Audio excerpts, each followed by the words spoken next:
The March 26, 2015 meeting of the Emeryville Planning Commission. Can we have the roll call, please? Commissioner Cardoza? Here. Commissioner Donaldson? Here. Commissioner Gunkel? Here. Commissioner Keller? Here. Commissioner Coomerly has an excused absence this evening, and we are expecting Vice Chair Tan shortly. Chair Moss. Here. So we have a quorum of 5 commissioners at the moment.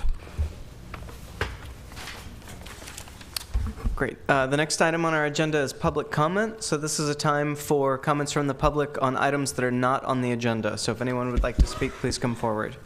Yes, good evening, Planning Commission members. I'm here tonight to talk about the Emeryville and the great opportunity that I think we have. As you know, the P-bid is going to expire. And there's a question about renewing the P-bid, or there's a question of looking at other options. I think the city should control the Emeryville instead of a group of private property owners. If that happened, then you might be able to say to Sherwin-Williams, for example, well, maybe you could have 100 less parking spaces if we could ensure Emeryville service. So you would have a mechanism to encourage additional funding for the Emeryville and better service for residents. Now, I attend lots of regional meetings, and the proximity of transit to development is very significant. I think we would be able to get a lot of more funding for the Emeryville if it was a city-run program. It doesn't mean you have to accept federal money, so it doesn't mean you have to be subject to those requirements. But the state cap and trade is going to be quadrupling the amount of money they have for transit. And that's because that's the primary factor to eliminate greenhouse gas. That's one of the things cap and trade money was created for, so there's going to be a real focus on getting money for transit. I think we should take advantage of that opportunity. I think if the community controlled it, like I say, you could be involved in land use planning. And, you know, if you want a new route, you could have it considered. I mean, the way the TMA operates is they change service, they stop service, they don't notify anybody, they don't tell anybody what they're doing. And the city staff doesn't want anything to do with running it. So we don't get to look at that option. When people at Watergate say, gee, the service was eliminated, the staff says, well, we can't do anything about it. That's not acceptable. I mean, that's not acceptable. They can stop service anywhere, do anything they want, and there's no control, no service policy. When you take a city with so many commercial owners and then you add some residential owners, those residential owners don't have any say. 90% of the city's property is controlled by commercial owners. So if the city doesn't control the Emeryville, it'll be controlled by private property owners, the people who benefit the most.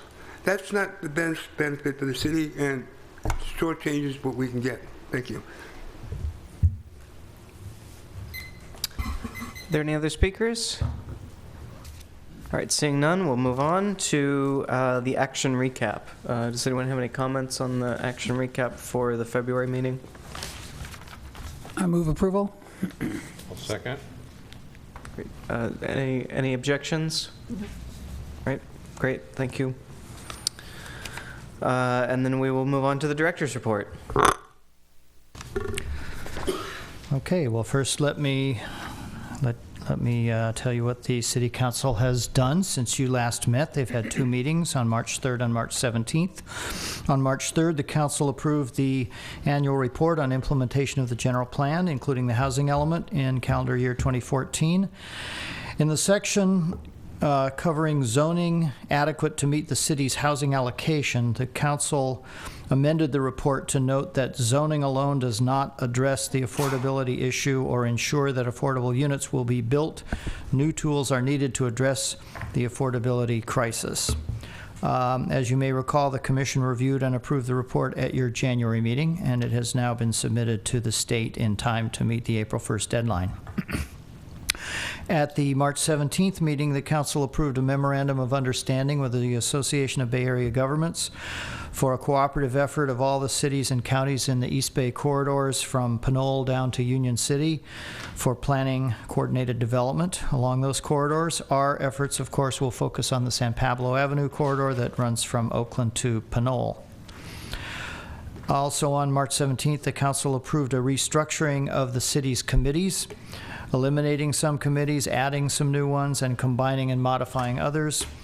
While this affects most of the committees that are staffed by the Community Development Department, it does not affect the Planning Commission. And in other news, as you all know, but just for the benefit of the public, and we will be sending postcards out to the entire community about this. There will be a joint meeting of the City Council and Planning Commission on Saturday, May 2nd, to discuss regulations, incentives, and guidelines for multi-unit residential developments, to address the issues of unit mix, family-friendly design, affordability, ownership housing, and the bonus system.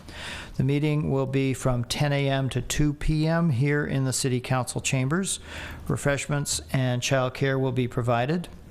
I previously emailed all of you a schedule that flows from that joint meeting, and that calls for the Commission to consider the new provisions on May 28th and for the Council to consider them on June 16th.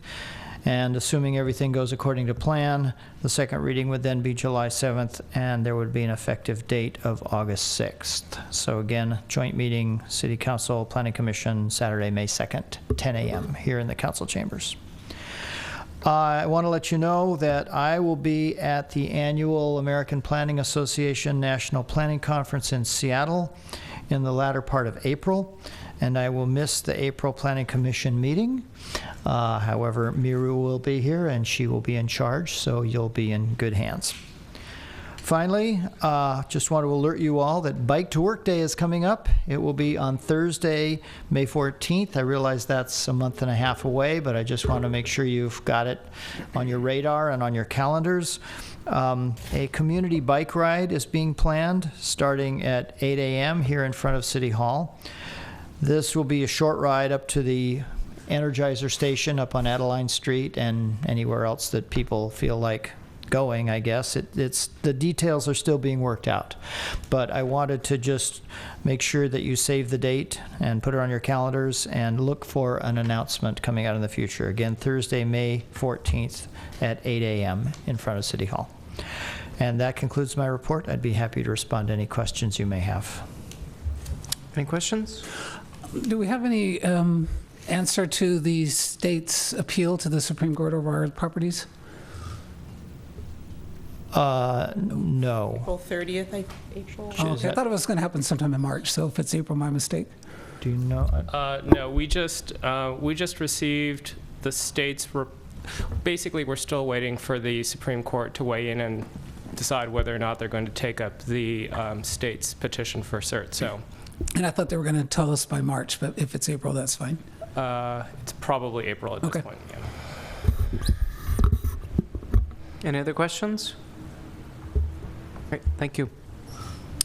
All right, with that, we will move on to disclosures of conflict of interest and ex parte communications. So this is a time on the agenda for commissioners to disclose any potential conflicts of interest or any communications that we've had regarding any of the items that are on our agenda tonight. Is there anyone who would like to disclose anything? Yes, I had a meeting with the developer of the Nady property and also of the Sherman-Williams site. Okay, thanks. And I'll be stepping down, recusing myself during the first item on the agenda because of my proximity and a potential conflict of interest. Thanks. All right, so with that, we will move on to our study sessions for this evening. So our first study session is the Marketplace Redevelopment Parcel C. Can we have the staff report, please?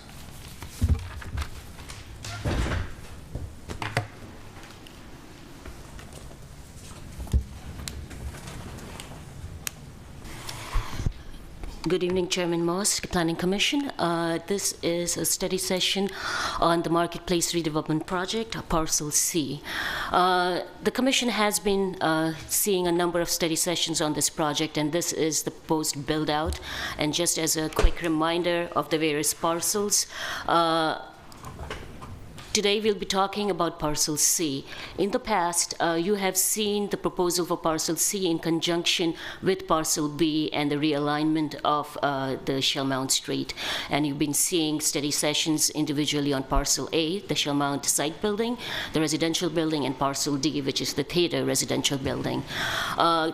In January, you saw a study session on the Shellmount realignment as well as Parcels B and C. At this point, the applicant has revised its phasing, and I'll talk about that. In terms of how it's actually going to pan out in construction, the first thing that's going to happen on the ground is the relocation of the Shell Mount Street. This will be followed by construction of the grocery store, which is on parcel C, and that would be without the residential component that is associated with the grocery store. The third item would be the construction of the redesigned and expanded Christie Avenue Park, which the Commission has approved in the past, earlier this year. This would be followed by construction of parcels A, D, and then the residential component of parcel C. And the last stage would be constructions of parcel B, which is the garage building, and the retail pad, which is known as parcel F.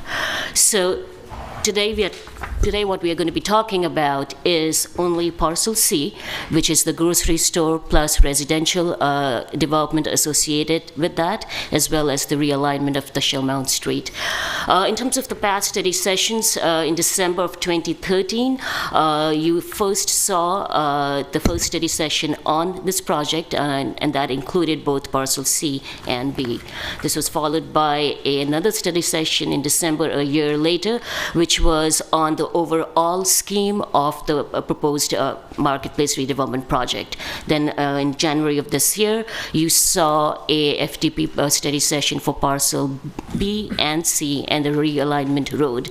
And today we are looking at only at parcel C and the road realignment. And this FDP, which would be consisting of parcel C and the road realignment, is at this point tentatively scheduled for the May Planning Commission hearing. So the current proposal for parcel C is a 30,000 square feet grocery store, much like what you saw at the January study session, in a small 2,100 square feet of retail. And the final residential count is 69 residential units. The division of studios and 1-bedroom, 2-bedroom, 3-bedroom, you can see on the screen in front of you. And about 62% of the total units are studios and 1-bedroom, and 38% are 2-bedrooms and 3-bedrooms. So this is the site plan for this FDP, which shows the realigned Shell Mount Street, which is right here, and it also shows the current configuration of the street. And you have parcel C, which is the grocery store, and it's got a residential on 62nd Street and Market Drive. So essentially, that's not changed. What you're going to be looking at today is more refined proposal for this project, and I'll go through the various modifications that the applicant has made in response to the comments that they heard at the January study session. So this is the parcel C rendering, and this is the first floor or the ground floor plan, where you have the grocery store in red, and you have townhouses on 62nd Street and on Market Drive. So in terms of modifications, what you see today is a reorganized loading to separate grocery loading from the customer resident vehicular traffic. There would be a truck bay, would have a gate that would be closed a majority of the time. There's further defined loading areas for the grocery store on 63rd Street, and truck templates have been provided in the packet. This was directly in response to how the loading would occur and whether that was feasible or not. You also have a circulation plans that more clearly shows the operation of loading, service, and trash pickup, as well as vehicular, bicycle, and pedestrian movements.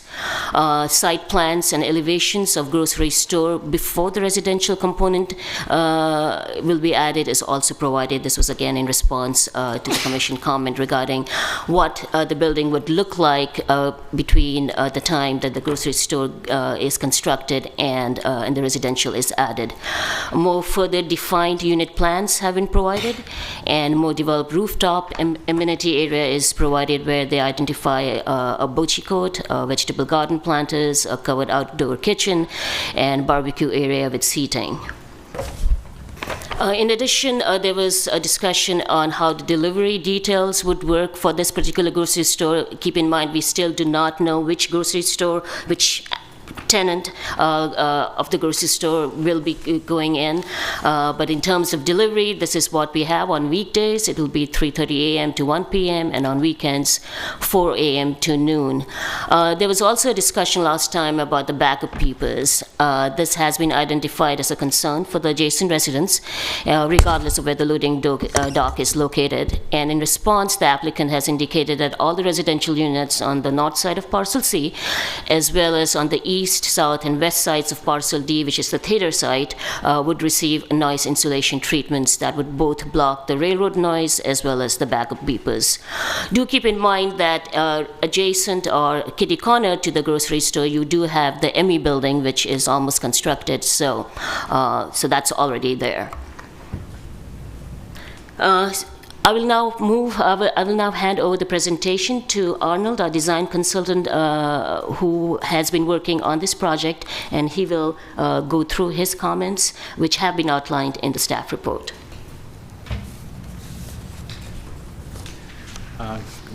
Good evening, thank you. I'm not going to try to take up too much of your time. I want to point out a few things and let the project architect present their project.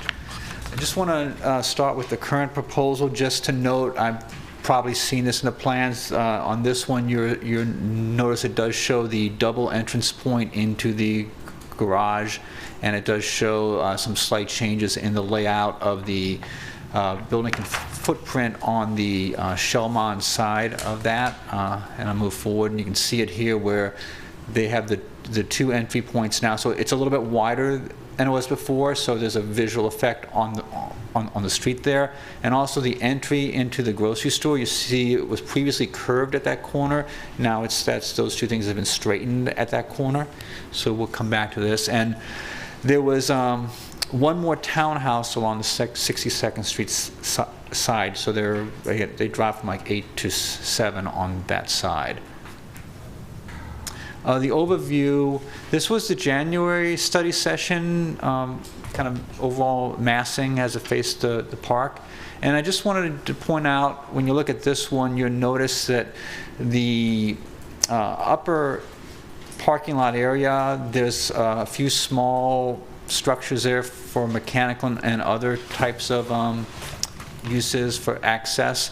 And then when you're going to the current proposal, one thing I want to point out is the amount of mechanical and the size of mechanical things has increased quite a bit, and so there's a concern about their visibility, and you see that they're on the front side of where the entry to the grocery is and possibly visible from Shellmount. So I just wanted to make sure everyone was aware of that.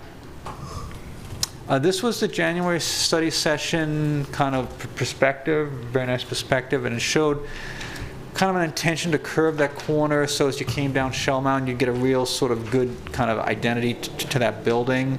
And something at the top of it where it was sort of connected into it so that it would go through and up to the penthouse where the access was. Now this did show the areas to the side of that were open, and they've changed that also, but there's been some changes.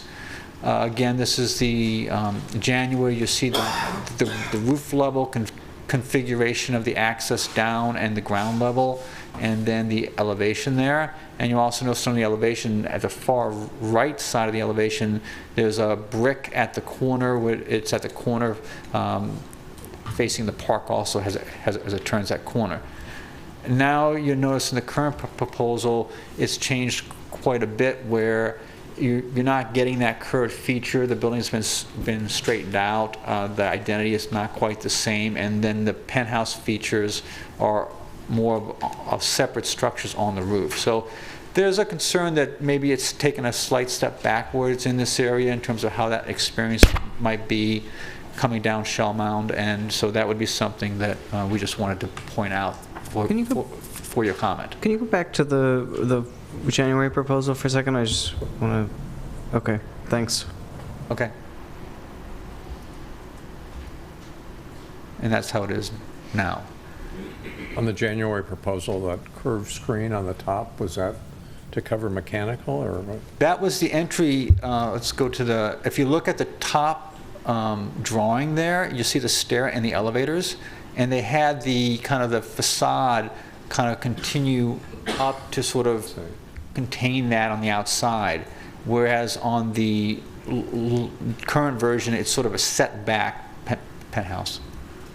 See, now it's kind of just set back from that, and they also have a kind of a canopy created up there.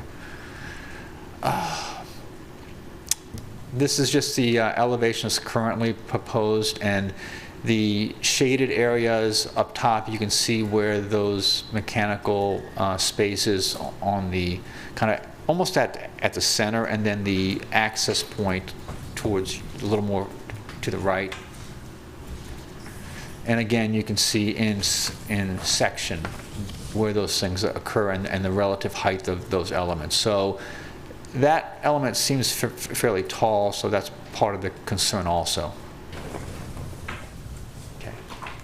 And you're also seeing the grids that they put in to sort of mimic the window frames. That was a change from the earlier one, which is a positive change, I think. Wanted to kind of go over a little bit of the park side too. You notice here this main point is the brick is at that corner, and it's wrapping the corner on the January, and then you have at the top, it's kind of hard to see, but you have a trellis that wraps all the way around the corner. And now on this latest version, that's been changed to more of a stucco presentation, so you don't have quite the contrast or the anchoring of the corner that you had on the other one. So to go back, hold on a second. There was the brick, and then the metal and the brick, and the upper floor was sort of set back and of a different material. And now it's sort of kind of blends in with the stucco. And then there was some concerns about how the development of those trellis elements really come across. They don't seem right now to be developed that much, and so we would be looking to see, well, what are those really going to look like? The other street, which faces parcel D, so we have the townhomes facing each other, residential street. This was the January session. And this one, main point I want to make is the way it was worked is that top level was kind of set back with a continuous trellis all the way along, so the scale was a little bit different. And so you had the more of a horizontal presentation. And in the new one, it's still attractive and has nice massing, but it's just a little bit different, and they're kind of accentuating the vertical elements a little bit more. And again, those trellises up the top seem like they're maybe just placeholders. They're not really quite what they might be. Also, on this one, I want to point out the window frames. This has that really warehouse type of aesthetic a lot more, and the windows look like warehouse windows. You typically would see those metal windows in this image.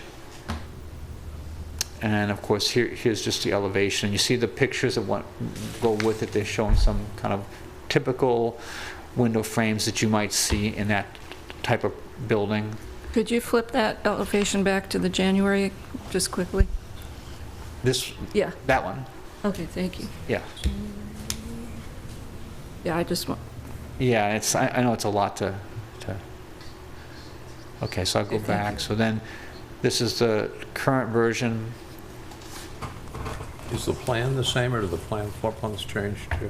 Floor plans, I believe, are pretty close, except for at the top floor, they're a little bit different. The units have been evolving. And in fact, I want to mention that, as an aside, that some of the comments about the unit plans were actually in an earlier set of drawings than the ones that you did receive. So if some of the comments seem to make no sense at all, it's for good reason, because the units are different. So. But I think there's they're working on the units, and they're working on the massing of the building too. The one other thing I wanted to call attention to in this drawing is the entrances to the loading and the vehicular access coming in off of 62nd. Of course, it's much wider now, so there's some concern about, well, you're breaking that pattern, and there's a door, I believe, on the loading, and we don't really have much information on what that's going to look like now, but they have gotten these two large entrances next to each other does kind of break that pattern a little bit, and that's sort of, I think, a constraint just has to be dealt with as best as possible. This image, the reason I wanted to talk about this one briefly, and I believe, hopefully if it's still current, you guys will correct me if it's not. This was from the end of February submittal. The two issues, this one. One is the windows. This one calls out as vinyl frame windows, so we don't have much information on those windows yet, but typically with the vinyl sash windows, without really seeing exactly what these frames look like and how they fit in, it's really unclear if they're going to really kind of portray the character of the structure, or if they're going to look like something different. So that's something that there's a concern to really clarify what's looked at there. The stucco and the brick and the setbacks, all of those things look like they're really positive features, give it a very urbane look to the building. Don't really know what the stucco finish is going to be like. That we're interested to find out a little bit more about that. But the windows are an issue. A second issue is the privacy, and so you notice that the units along the street, right now the plans are calling out of an 18-inch level change from the sidewalk to the unit, and what we don't know is 18 inches the minimum, the maximum, what that looks like, because there might be some sloping on the street. And 18 inches is not very much of a level change, so you're having the problem of people looking into the units. So our recommendation is to increase that to at least 24 inches, because we want the windows to be as big as possible, because they're very deep units and we want to get as much light into them as possible. Also around those openings, and the project architect might want to speak to this a little bit more, it's pretty open and there's not a lot of sense of visual definition or screening, not a lot of plant materials, maybe all clear glass right now it looks like. So we're not really clear how they're going to maintain the privacy into those units without it just becoming people closing their blinds. 'Cause pretty much what we see is people just close their blinds and then all you see is blinds from the street. And so that's a concern on that. So this privacy on this would be something that we would want to see looked at, and preferably raising that floor level some. These are the current units. Only want to make a few comments. Now these are the ones where I was mentioning comments in the staff report were from a package that was slightly earlier than this, so it might not match in all cases.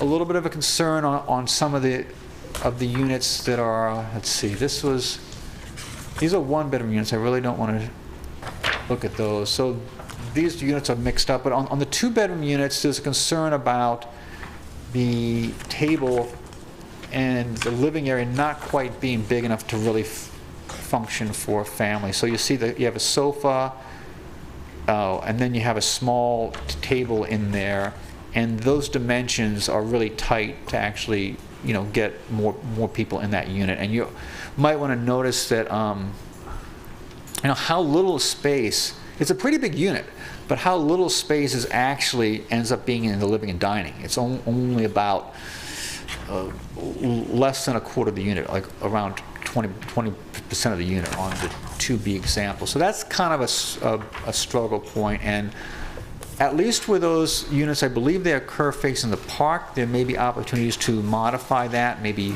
rather than a deck out there, maybe project out a bay feature or something like that to give a little more space to those units. This is showing some of the townhouse units. Before that, one of the things I wanted to point out with the slides out here is the unit C. Staff really likes that unit. It's a nice elongated unit. It's a corner unit. It seems to be very well laid out for family-friendly kind of living. And of course, there's four of those units, and they have about between the 2 and the 3 bedroom. They're about 38%, 39%, I think, overall, but it's mostly 2 bedroom. Lastly, just really quickly, this is an area that's kind of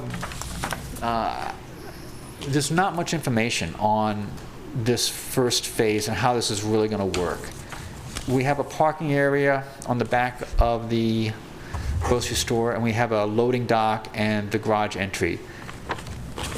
The discussion previously was to provide some sort of a kind of temporary facade, and right now we're just not really sure what that is beyond a concept. I guess we're all looking for, more information there.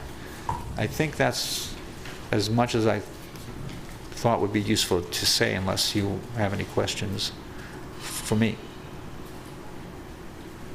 Is there any kind of traffic study done yet relative to delivery trucks? Well, I'm going to defer to, he's asking about traffic studies for the delivery trucks. Yeah, we are doing the study. We don't have the results yet, but we expect that to happen very quickly. So, and we would have that cleared up before this project comes back for consideration. So I think there were some recommendations and staff recommendations. One would be to maybe go back on that front facade by the grocery store to something closer to what it was. Two would be to address the mechanical things that might be visible from the street. And then three would be maybe to go back to the brick on the corner between the park and in front of the grocery store, so it kind of gives a more balanced material presentation. I have a question. Yeah. I'm curious if you can point me. I've kind of scoured the East Bay, and I've yet to find a good example of a project that has a sufficient grade separation for the ground floor residential units where residents feel comfortable opening their blinds. So I'm curious if you have a good example. You know, I think you're correct. It's very hard to find a good example. I think it's been an ongoing problem. The Essex project, I think, has that problem. And when I walked by those units, they're all kind of covered up. Now, people are renting the units. That's not an issue, but they're all sort of covering up the blinds. So it's a very common problem. I wish I knew one in the East Bay that really kind of achieved that sort of objective. And I think it's just something that we're struggling with right now. Thanks. Were your comments provided to the applicants like pretty recently, or did they have an opportunity to address them? Do we know that if they're working on some of these items? The applicant received the comments at the same time as you did in the staff report. So I'm not sure whether they're going to be responding to that today or not, but yeah. So we still have no elevations of the building without residential? I'll let them answer that. Yeah, this is what we have. At least that's what staff has. I'm not sure whether they have anything more than that today or not. But we would want to see that before it comes back for approval. Because in effect, they could elect not to ever build the residential section. That is always a possibility. So if there are no more questions of Arnold or myself, what we are looking in terms of direction from the commission is on the design of the building, of course, and particularly the unit mix, whether this commission is satisfied with the unit mix, and then also whether the commission concurs with the recommendations of our design consultant. So if there are no more questions, I will hand it over to the applicant for a presentation. Do you have any information on what the rental rates have been, rent-up rates have been at Park on Powell, which does have 1, 2, and 3 bedroom units? Which are in greatest demand and which are renting? Well, they have, what I understand, that they have already leased Building B, which is the one that is closest to Doyle Street. In terms of rents, I don't have that information, but they're very high.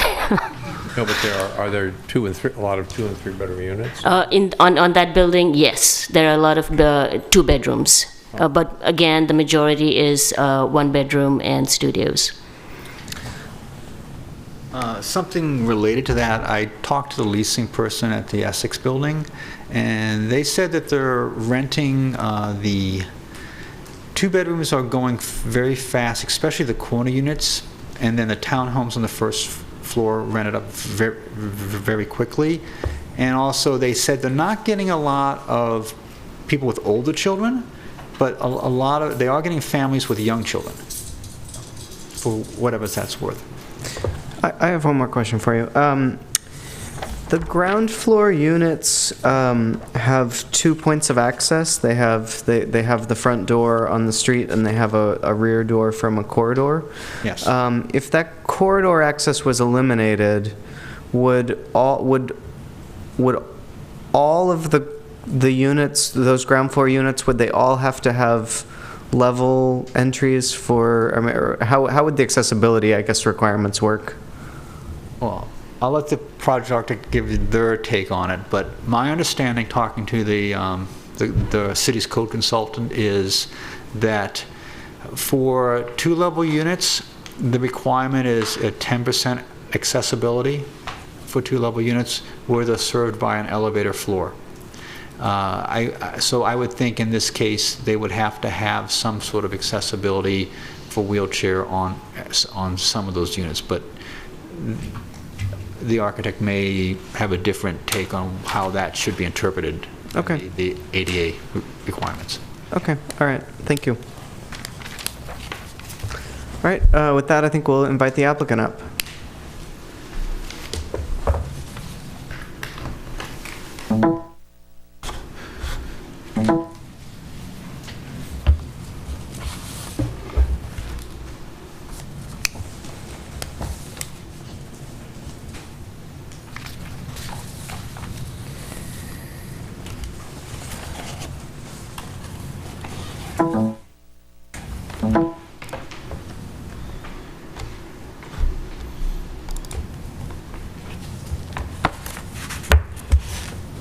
Barry Mark. That's right.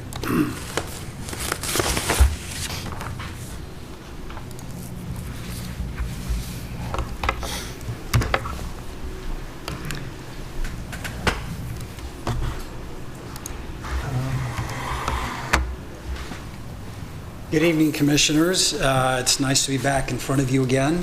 As you know, this is I think the fourth study session we'll have had for this Parcel C.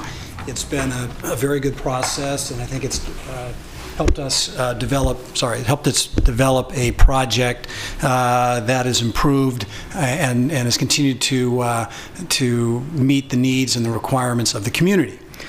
We're hoping to gain sufficient feedback tonight from you so that we can make the required changes, and then we come back in front of you in May. We'll be in a position to get hopefully a final FDP. So we welcome your feedback tonight and help guide us where we need to be to get to that point. There was comments made about family-friendly housing, and the question or the comment that the mix that you have in your package has a mix of 38% of 2- and 3-bedroom family-friendly. As you know, we've spent a lot of time working with the community to make a better project, and we've spent time talking individual members of the community, to the staff, to the Planning Commission, to the City Council about this issue, and we've taken it to heart. We think that of the 3 residential parcels we have, A, C, and D, C is the most suited for family-friendly housing, given that it fronts on the park and it's removed and sheltered more from the railroad tracks. Parcel A is not as well suited for family-friendly because it's right up against the tracks and it's right in the mix of the retail. But as it relates to Parcel C, we are going to increase the family-friendly mix to 57% from 38%, so that the 2- and 3-bedroom mix will increase to that level. And we're hopeful that goes a long way in meeting your requests for more family-friendly units. And it's a balance for us because we want to have units that are marketable and the economics work, but we think this could be a good compromise.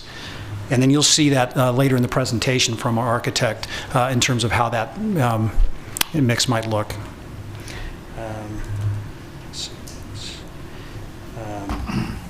Also want to give you an update on the status of the negotiations with the grocery store. We've been going back and forth. We've traded a couple of lease drafts.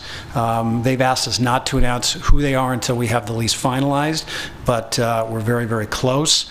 They continue to have a requirement that we deliver the premises to them the end of 2016, and we need about 6 months to complete the working drawings and obtain a permit, and we need about 12 months to build the project. So that gives you a sense of the time frame that we're working under.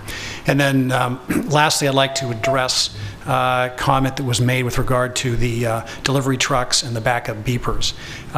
We have been designing A and D and C to mitigate the noise that's generated from the railroad tracks. And we're doing that through sound insulation and glazing and insulated glass.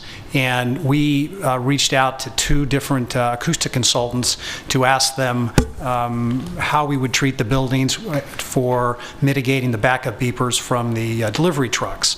And they told us, and I have a copy of a letter that I'll share with you and provide to staff, that the requirements to mitigate against the backup beepers were less than what we were doing for the railroad tracks on the north, east, and south side. We would upgrade the mitigation on the west side, and that would meet the requirements and mitigate the backup sound. So I'm happy to share that letter from our acoustic engineer so you can see the results of that.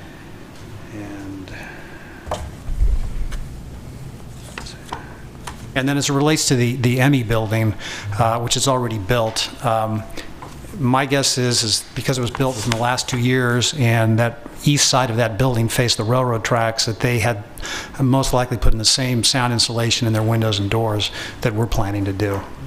But we can verify on that.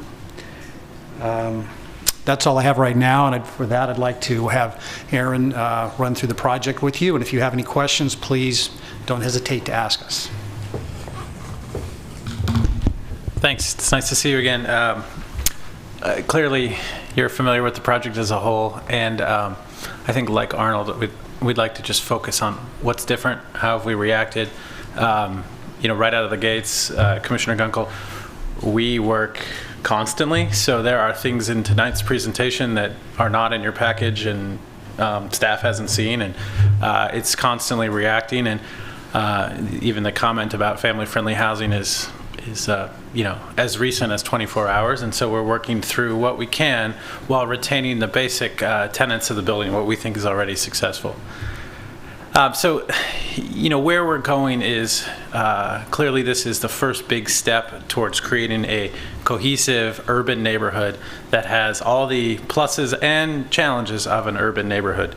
But our direction is to create a place that truly feels of the place and doesn't look like it's been dropped in from somewhere else. And so the character of the inside of the public market when the renovation's complete, or the base of Parcel B, or even Parcel F or Parcel C on the upper right, is to try to create a connective environment that truly feels like a real place and not like a fabricated vision of some other location.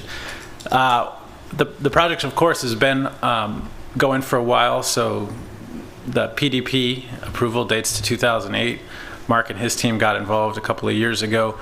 We actually first came before you December of 2013 with a FDP study for a one-story grocery store and 30,000 feet. So some of the pieces have changed, and we've kind of plodding along trying to get clarity with the park approval underway. I think there's a lot of the pieces are starting to lock in, and now we're hoping to get the grocery store and road approved so we can get into construction later this year. There's clearly a lot of components, just kind of, and clearly all of these are coming at you at the same time, and so appreciate that when you give feedback to folks on Parcel A or Parcel D, that we're trying to roll that into what we're doing on Parcel C as well. So there is an LOI in place with this grocery store. Mark and I have visited several of their outlets. These are photos from their stores. It's a really terrific brand that's new to the Bay Area and we think is a perfect fit for Emeryville. We put these photos together to highlight some of the things we think are a great fit for the public market as well as for Emeryville. They have a bakery on premises. They do prepared foods. Everything's sustainable and fresh and locally sourced. And the great thing about it is that they have 50 different delivery vehicles that come and visit them on a day because the salsa comes from somewhere and the orange juice comes from somewhere. And it's not one big truck that comes from a distribution warehouse. obviously the challenge is that's 50 different trucks over the course of the day. They're not all big trucks. Some of them are pickup trucks. Some of them are vans that are just driving over the hill. So we're working with this, but we think the end goal and the sort of the end game for Emeryville is they get this phenomenal anchor tenant, which really is the catalyst. The project works because there's a great grocery store. The project has a lot of challenges without a great catalytic tenant in the early phase. So when we saw you more than a year ago, there was definitely challenges to loading, and there was, I think, a lot of feedback that a one-story building wasn't the appropriate density for this site. And so when we came back to you, it was a multi-story building with a residential wrapper. Again, we have a site with no backs. So we're, if you have no back, you have to have all front, which gets challenging with something like a grocery store, which, in our kind of conventional experience, always has a pretty unsightly back. And so in this case, the back is enveloped into a multi-use building.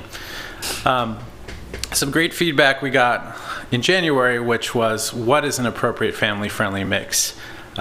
Solving the deliveries is obviously a key component.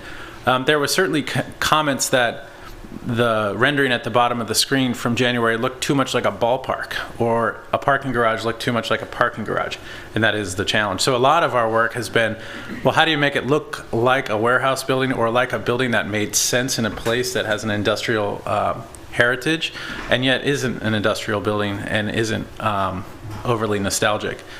And then there's obviously the big outstanding question of how quickly does the residential wrapper come in, and what does it look like in the interim? To just kind of tick through the changes, and I think they highlight a lot of the issues, and again, some of these are a couple of days old and some of them are 2 months old. So one of the staff comments which we appreciate is that we looked at the myriad of delivery vehicles and how they might come and at what time of day, but key to that was, how does the occasional big truck get in? And by big truck, it's not even a really big truck. It's not the big Safeway truck. It's still a notch below that, a WB50, but it's still here. Yeah. And by occasional, what do you mean? Every morning, or most mornings, there's likely to be a largish truck. So, greater than 30 feet. So in our, in this, the red is sort of a bigger than a box truck. That's some kind of articulated truck. That's not a giant Allied moving truck, but it's maybe not, now is not the time, but at some point, I think I, for one, would love to have you explain exactly how to read that chart. Yeah. We'll come back to that. But suffice to say, for this sheet, there was a desire that the trucks not use the wide 64th Street and back all the way down Market Drive. It was to swing in from Christie or from Shellmound, and that there may be an implication on the bulb outs. So initial study, and I think this is for debate with the commission, is if a truck approaches from Shellmound, if we shave the bulb out, I think you're all familiar with that term, on the south side of 63rd Street, and we do a little widening in and around Market Drive, kind of getting back to a similar width that it is today, then a truck of this size can be accommodated and back in, and then he can leave out Market Drive. So again, this is a several second back in to a loading dock with a gate. So the loading dock remains closed most of the time. Approaching from Christie, whether from again, it's really challenging from the south because of the tightness of these sort of pedestrian scaled streets. But if we shave the bulb out on the south side, which was put there to match what was being done on the north side, again, similar movements. So I think this feedback, which we got in the staff report late last week, we would certainly expect to apply to our updated package. The delivery schedule, and this is actually straight from the grocer with the names removed. So each text entry represents a different proprietor. So the bread guy actually shows up every day of the week. So do some of the other folks. There's like 7 different coffee people because there's sort of every different coffee person. And then these represent windows because delivery guys aren't always on time. So in this sense, this looks like a lot of red. It's only one person who delivers at some point over that window. And again, keep in mind, this is a delivery schedule for an urban store 1,000 miles from here, and isn't necessarily representative of what would happen here. It's simply a communication tool that we're using to kind of see you through. But you get a sense for a series of morning deliveries of largish trucks, and the bulk of everything that shows up comes in small vehicles, vans, 20-foot box trucks, pickup trucks, and comes over the course of the day. So we've allocated some space on the street for that. This schedule was provided to us from the grocer, and it is representative of a urban store they have and they operate. So, and they suspect it would be very similar here. Does that help, Commissioner Moss? Yeah, I think so. So I just want to make sure I'm reading this right. So so you said the red is the largest trucks. It represents the largest trucks. So am I correct then to say that on most days of the week there would be, in the morning, there would be 3 or 4 deliveries from those large trucks? Is that right? Yes. Yeah, up to probably 3 or 4. Right. And those are the trucks that would require use of the loading dock, and everything else, would fit in a parking space. And some of those are windows too. So if you look on, say, the left-hand side there, it's really, you've got one, it's 2. There's 3 blocked out, but it's really 2 deliveries. Right. Because it's just a window of time. And if you go to the next date, there's probably 3 dates, because there's blocks of time. There's the first block, the second block, and then the third block. Those would be the large trucks. So it's certainly different than a Safeway, which gets a single truck every morning, typical, or 2 trucks plus all the other stuff. I mean, so much of a Safeway is supplied by a big truck, and those big trucks that you think about are typically bigger than these trucks. But again, this is still a little bit a model of another place that has a lot of similar qualities to Emeryville, but isn't Emeryville. So, and part of the thing is that if you want this fresh produce and organics, you're going to have more deliveries because you have more providers. And it's just the trade-off of that purveyor. Oh, sorry. So we're thinking of it, and a big reason that we went to the second delivery bay, which Arnold touched on, was to anticipate conflicts and allocate space. And we think through design solutions, the gates, how the facade's treated, how the streetscape's treated, that it's a reasonable trade-off of 60, 70 feet of pavement for basically putting all these back-of-house uses behind closed doors. But it's the obvious trade-off. We certainly got feedback from you all that there were other ways to bring trucks in, and we really have belabored this. And there are pros and cons of every solution, and we as a team with our traffic consultant and in conversations with other, the people related to the project, it just feels like this is the best place, and we think this is a workable solution.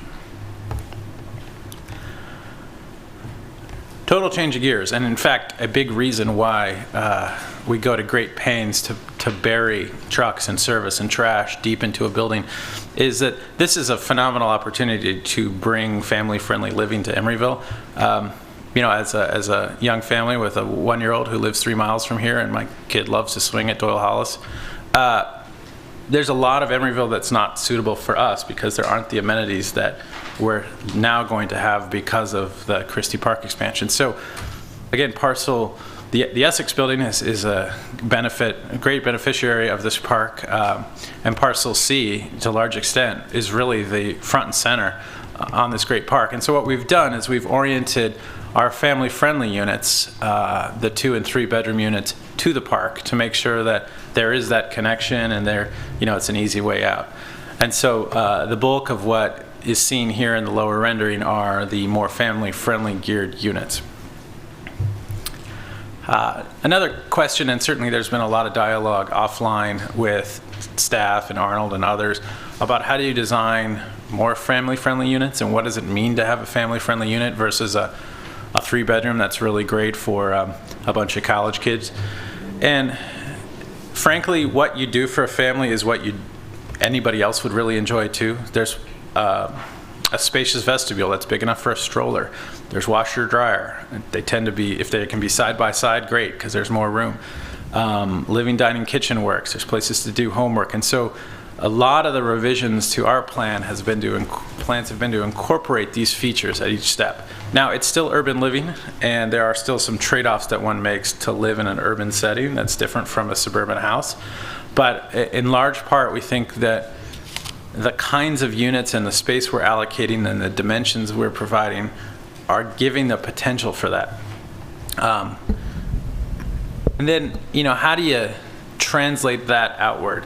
So one was to think about a roof amenity that was private to the residents, that took advantage of the views to the bay and the city, that took advantage of views overlooking the park, that had the kind of activities that we think folks who would tend to live here would want to do. And so it's space upstairs for a birthday party, playing bocce with your kids, just places to hang out, or maybe have a little vegetable garden. And then a big change that has come into the plan in the last couple of weeks is that the grocery store, because it has a lot of prepared foods and fresh foods and has kind of on-site cooking, would prefer that there not be a cafe next to it. And so, okay, that's challenging as a retail project, but it's also a great opportunity to improve the residential. And so what I'm showing here in the lower corner was all formerly the retail space, and the concept of adding an additional townhouse with the potential for an amenity. And this townhouse would be a 3-bedroom because it would take advantage of 3 bedrooms upstairs. And that would be a club room or a place to do, any kind of resident activity. But it would present itself to the street much like a commercial entity. So you'd have a great wall of glass and activity behind it.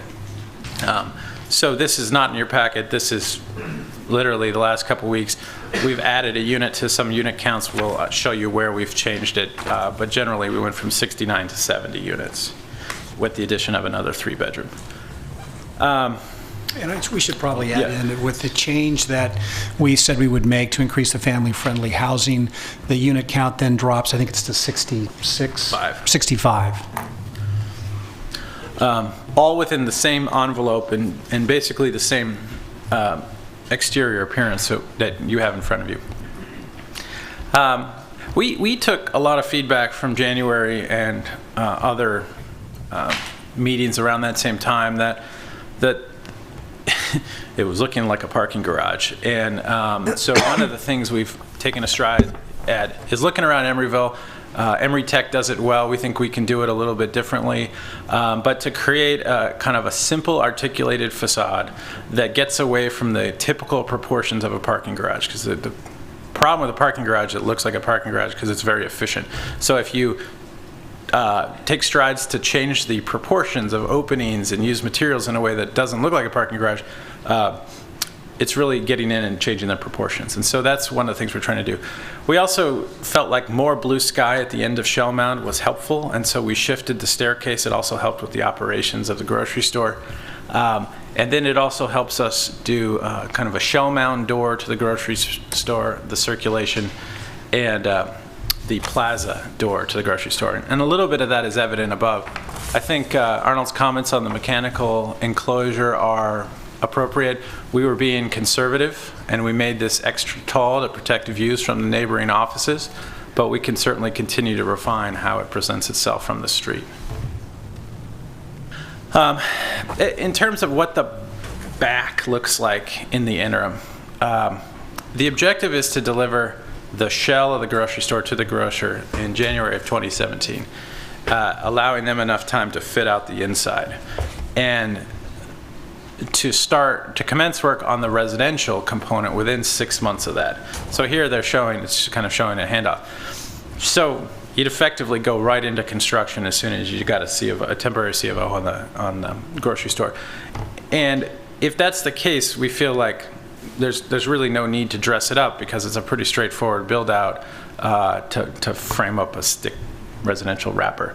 As a backup, and in the event that something goes awry, we thought that beyond a certain window, a temporary scrim, which is basically, we want to find an artist, find a design that's appropriate for this place. We haven't hazarded a guess on what that is yet. But here's a couple of examples of, I'm sure you all remember when the Washington Monument was reclad in construction scrim. This is not it. This is a different building that took the same approach. But there's a lot of flexibility that you have with these construction scrims. And the idea would be that something like this, which is not inexpensive in and of itself, would be a great interim solution to kind of tee up what's coming. I mean, one of our thoughts is perhaps it could be a mural. Maybe we could get an local artist or the school kids or something to help us put that on. But our primary objective is to start the construction of the multifamily as soon as the concrete is finished around the grocery store. But as Aaron said, if for some reason this went on beyond 6 months, we would do some treatment like this. But it's not cheap, and that's why there's an incentive for us to get the multifamily started. Something like this could cost easily $300,000, so we want to move quickly with the housing. So just the plan in your package is this one, and it, as I mentioned, created a second curb cut, if you will, for deliveries, and it's sort of oversized for the typical delivery truck, but sized for the largest truck to get in and the door to be able to close. We've shown trash, compactors, recycling, and all of those things within this. So when the door is closed, you really have no sense of all of that. As part of this, we created a duplicate driveway, effectively, for the cars. And in doing that, we lost a townhouse. We're hoping to pick it up here, so in a second I'll show you that. Some of the other changes, we got some great feedback from you on employee functions of the grocery store should have windows and really present themselves to the street to activate shell mount. So we've done that, and things from their lockers, their break rooms, those kinds of things are here overlooking the biofiltration treatment area. Other than that, the plan has stayed largely along the lines that we looked at a couple of months ago, with the exception that we've really refined how the unit plans worked and how there's a whole variety of them and how they play together. The plan I showed earlier, and let me just flip back and forth, takes the red where the hand is and converts it to a townhouse and a resident amenity room, which, for all intents and purposes, looks like a great coffee shop, but is really a place for residents to hang out and socialize. And we think that really does a great job of bringing residents, right across the street from the park and animating that corner without challenging any of the issues with the grocery store and other tenants in the marketplace. In terms of kind of loading and functionality, the public face of the grocery store, certainly on 62nd Street and Shell Mound, we've created kind of loading zones for customers so they can pull in and pick up, or if you call an Uber, they can, or something like that, they can come and get you here without slowing down traffic. But the bulk of shoppers would come in and park, and if you've used the new Safeway in my neighborhood in Rockridge, it works pretty well. And, it's all the kind of fears of going up and down an elevator with a grocery cart, I think, are sort of non-issues. Well, the other important thing to point out is that there are close to 3,000 units, or will be, within walking distance of the grocery store. So we think a large percentage of the shoppers will come on foot. And one of the things that our grocer wants to do is hand out little pulley carts to the local residents to make that easier. Generally the residential is addressed from the street. The lobby is across from the park. We thought that was an important address, that the lobby of the building beyond the park. There's a secondary lobby because of the length of the building that we thought, as a convenience, this would help. This lobby also buffers the residential a bit from the train tracks. Typically, it's all ground floor townhouses, and each of those has a stoop and an independent entry. Service, both utility and trucks and so forth, is organized right here at the end of Market Drive. This little mechanical, I just want to point out, is actually the mechanical for the office building across the street that currently lives in a bunker in the middle of the parking lot that needs to get relocated. When that office building was built, they just put it in the parking lot instead of in the building. So we're embedding it here in a new bunker. Going upstairs, so again, this is the double height of the grocery store. It's about a 22-foot ceiling, 23-foot ceiling. You're seeing that townhouse we added, which is 3 bedrooms on the upper floor overlooking the park. Generally, the beige is residential, and these are all the upper floors of townhouses on this level. In section, you kind of get a sense of how it goes. The garage is matched to the residential, so a typical residential floor-to-floor here might be 10.0, 10.6. Because of our garage, we're at more like 11.6, so the capacity for light to come in through the windows is significantly greater because our windows are that a foot to a foot and a half taller than you might normally get. So that's a convenience so that residents can park on any level and can walk, right into their floor, but it has the upside. It also gets the residential building a bit taller to block any views of the parking from parcel D. Can you go back to the last slide for a second? Yeah. Sorry. What is that sort of blank space? It has a TH3 in it there on the. TH3 is a unit plan that's not fully resolved. It's townhouse unit 3 that we know fits here, but it has a lot of wonky angles that we just haven't populated into the drawing. Sorry. Okay, thanks. Yeah. We know it exists. We just haven't figured everything out yet. On the 3rd floor. So again, this is the first parking level. The idea is that shoppers would have come up and arrived here. And this is slightly different from what's in your packet. And again, it's kind of the ongoing conversations of how do you deliver best-in-class grocery, best-in-class residential. And so everyone would arrive here. This floor would be primarily parking for grocery store customers. There would be a ramp up to additional parking. But if you recall in your packet, the ramps are both stacked in this area, and that really presented a challenge for residents to get easily up to their parking level. And so what we've done is reorganize the ramp.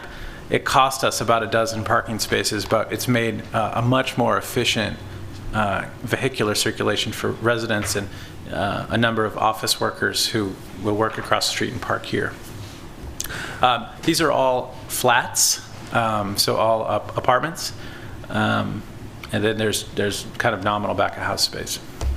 Would the residential parking be gated separate from the grocery store parking? It would be. Great segue. So if we go up one level, this would be the 4th floor of the residential building. So residents would come up to this level, and then, again, this is an inefficient parking garage, but a very preferable residential scenario where there'd be gates and key card access to get up to the roof, which is the residential parking. This floor becomes overflow for the grocery store as well as spaces we can assign to the office building. Again, this is kind of part of managing the parking as a site. Again, it's similar residential flats, but slight tweaks because there's ins and outs and lots of different things that we're doing on the elevations that affect how the units lay out. And so although 1A and 1E have different labels, they're very similar. So the residential parking would be on the roof? Yes. So it would be uncovered? Correct. And what about guests of the residents? We're still thinking through that. Right now, our intent is that the 2nd floor would be for guests as well, and we're looking at whether or not there's a metering solution for the garage as a whole, of which the residential is kind of nested inside of, or whether this is just sort of monitored by people walking around, and so we're still managing, because we're managing the parking on the site as a whole, which is obviously a much bigger enterprise than just one building. And then the upper floor, as was pointed out earlier, there are still setbacks for balconies, and we've done it in ways to give kind of living rooms more privileged views and still kind of recessing back at bedrooms. And then finally the rooftop level, where there are certainly, this is an important point. On the top residential level, we identified a pretty significant space for bike parking as well as mechanical, and we roofed that bike parking. So This big gray blob here is actually bicycle parking, not mechanical. The mechanical's been strung out here and here. It's not a very large building, 65 to 70 units, and so the amount of amenity space, we were trying to right size, and this seemed like the right size and the preferred orientation as opposed to this north leg, and so we've left this north leg as really just a second means of egress, and this would be where we'd focus activity. And we started to envision what it is up there and how it feels, and we think it can be relatively simple and have a profound effect. It's actually a rooftop right near our New York office that we looked down on, so we knew it well. We got a photo, and some other projects that we're pretty familiar with that we think were pretty successful. Without belaboring deliveries and all the various trucks, I think this just highlights again the challenge we're facing with a vehicle that's about this size. So this is a 40-foot trailer. So that's, the big trucks are 53-foot trailers, so we're still well below that. And what it would need to do to get in and dock and then leave afterwards. Again, as Mark said, the acoustical impact of a truck backing up for a handful of seconds it means the rating of the window is a fraction of what the rating of the window needs to be to mitigate sound for the railroad track and still deliver the same level of experience. So we're looking at Emeryville doesn't have a code yet on what that is, but we're looking at a similar rating to some of the neighboring towns here that have rules in place for this. In terms of elevation, it is very similar to where we were in January, especially on the 63rd Street elevation, where it's a mix of plaster, finish, brick, and standing seam metal. One of the comments we received from staff at the last round was that the windows of each type should be a little different, so we've gone to a different window articulation in the metal facade areas as opposed to the more masonry facade areas, and that's similar to these two pictures. We are developing this at all levels, so we're trying to give variety to the building that privileges certain units so that there's a variety to the experience of living here, and it's not just a repetitive sort of same unit stamped out. And so where we can expand a bay, create a terrace, or where we can pull the building back to create a terrace, we've tried to do that. I think, generally we've said 18 inches minimum grade change from townhouse floor plan to street. I think the comment to go to 24 inches is great. Anywhere over 3 to 4 steps starts to be a little bit sort of arduous to bring groceries in and other things. I think maybe my years in a 6th floor walk-up have ruined me, and I think 3 steps sounds terrific, but appreciate that there are trade-offs to privacy living on the ground floor, and so if 24 inches is preferable, that's definitely something we can accommodate. The idea is that we're creating a very residential street in 63rd Street. It ends with the park, and the entire experience here should be about connecting back to that park. The south elevation of the grocery store, this is actually a picture of one of the grocer's stores here on the right. This is a couple of buildings in San Francisco near our office, which we think do a really handsome job of relatively simple plaster with other articulations of steel and the occasional and glass and metal. We're developing this. Again, one of the trademarks of the grocer is a freestanding green-roofed canopy. And so in an earlier presentation, this was a canopy hung off the building, and we've moved away from that to do a freestanding canopy over the entry along the 62nd Street area, because it's really one of their signature items, and it has an added benefit of helping us mitigate some stormwater issues. You have a sense of the way we've used metal and different shapes and articulation of structure to mitigate that normal parking garage feel, and we think it's starting to feel like a real building that you can park cars in. And again, the idea is as you come north on Shellmount, it's still very clearly an urban setting. It's very visible grocery store, but you get a little bit more blue sky than we think we had before. The other facades have gotten further development, whether it's the typical back areas like the employee areas of the grocery store, which are now more fully glazed. Even the staircase, the secondary circulation element for the residential, has windows, albeit to the train tracks. And then we really like the balance of kind of more brick on 63rd and more plaster on 62nd with elements crossing over between. And so that's why we moved away from the brick here on this corner. I'm not going to belabor streetscape, but we've definitely it's not overly generous, but we think there's enough space there for residents to have a little planting area of their own, as well as the enhanced kind of streetscape planning that we'll be doing.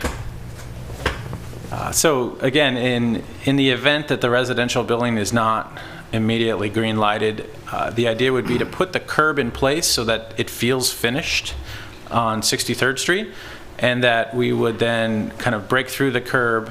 So there'd be on-street parking right away, and then we'd break through the curb, do some temporary parking up against the back of the garage, and then we would cover the delivery area in the interim until the residential building can be built around it.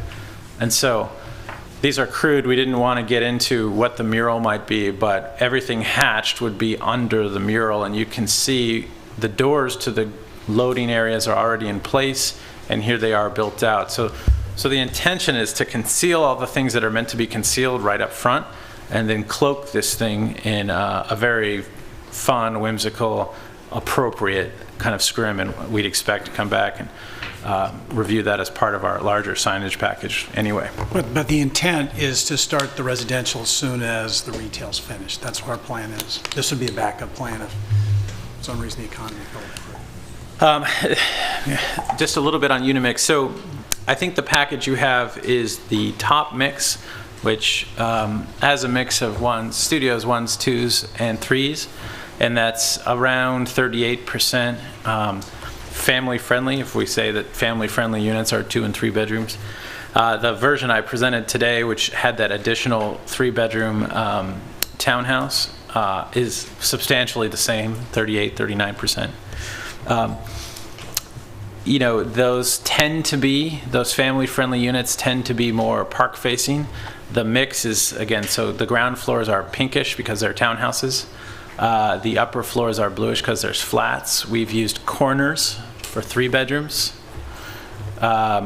We've found spaces for 3 bedrooms where we can. And then the update that is sort of fresh off the press is that we could go to 65 units instead of 69, or actually 70 in the last one. And in doing that, we would convert a number of 2 bedrooms, especially park-facing 2 bedrooms, or sorry, 1 bedrooms to 2 bedrooms. And so we could bump the overall mix of family-friendly to something like 57% by ratcheting down the overall unit count. And we think, this does make a lot of sense for this site in particular because of its relationship to the park. And so in doing that, we've now got an additional, we're up to 5 3-bedrooms and a number of 2 bedrooms. But it becomes a building that's much more about families than it is about singles or young couples. That said, we still think studios, which are shown closest to the train tracks, and 1-bedrooms are helpful to create an overall balance as a project. And I think the market comps, certainly around town as well as around the Bay Area, support that. There's a lot of unit types. So this is the unit types in the building. And I think you pointed out, Commissioner Moss, that there's one missing. But it's not easy to make a building look interesting from the outside if you use all the same units. So we've explored a number of ways to change, and each floor has a different. So these tend to be townhouses here along the bottom. So even though that townhouses all look similar, there's actually 5 types of townhouses. There's a number of different 2-bedroom and 3-bedroom plans depending on what floor you are in the building to take advantage of different site conditions. And then there's a series of studios and 1-bedroom plans. We certainly looked more seriously at a lot of the comments. We had always anticipated some sort of covered entry, but now articulating a little glass and metal canopy over each townhouse stoop so that you do have a dry place to take your keys out of your pocket and come in the front door. We're certainly exploring different ways to manage how the stairs and the elevation change works. Within the unit themselves, we've really looked seriously at how do you create those kind of nooks for studying, for TV watching. One of the things we've done in these townhouses is eliminated the corridor on the second floor, so the townhouses are extra deep on the second floor, which creates this great little study alcove or TV room or whatever you have, which again is it's that second space, so you can have friends over on the ground floor and your kids can be upstairs watching TV, but not in their rooms, and we think those second spaces are pretty valuable. Again, subsequent to some of Arnold's comments and kind of always going on concurrently, we have our interior designer who's gone to work on furnishing all of our plans, and so these are sort of we haven't moved the walls, but it's another level of refinement of how people live in these spaces. And you start to see, with really ample seating groups, that these are very generous apartments, and the kind of room that you have for strollers and other things that are just facts of life as a young family are accommodated here. So in this case, the ground floor is really kind of more formal living. The upstairs has more of in addition to kind of the second bathroom and the laundry room, which has even a counter space in it, it has a full den off of so in this case, this is a master and a secondary bedroom. There are iterations, so on the end, this is on the 63rd Street, we have an opportunity where the townhouse abuts 63rd Street, so we flipped the plan and created more of a bay window with a staircase. Again, so you've got more light, more air, and that changes the unit plan upstairs. We have now 2 conditions with a 3-bedroom townhouse where it's, again, very similar living plan on the ground floor, but 3 bedrooms upstairs, and again with the sort of family den. And just as a kind of refresher, as you get into the world of flats, these tend to be always facing the park. The subsequent revision we made was to take these 2 1-bedrooms and make them a 2-bedroom and a 2-bedroom here and another couple of 2-bedrooms here. And so it's like, how do you translate all those great family amenities to a flat, which doesn't always give you that luxury because it's all about how much frontage you have. But by locating a 3-bedroom on a corner, we're able to maximize. So here's a kitchen, living, dining with windows facing 2 directions. All of the bedrooms kind of stacked off of each other and efficient and sort of away from the public space approach. Here's a 2-bedroom, much the same way, where you come into a kitchen, living, dining, and the bedrooms are off to the side. So you can entertain without people feeling like they're walking through your bedroom. Refining furniture plans for unique conditions. Again, we're trying to understand where we have a bay on a floor, we can have a living room kind of pop out versus where we don't. And so it's just as the floor plans react to the buildings. Upper floors with great covered terrace versus lower floors that get just a little bit more interior space. Just versions of 2 bedrooms, all of which are applying the same principles that we think are working really well.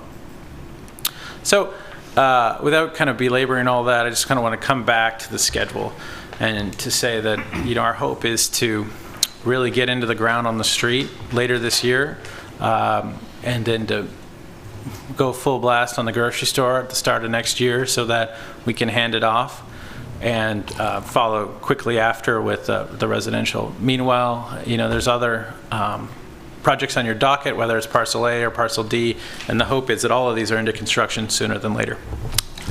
So thanks. All right, questions for the applicant?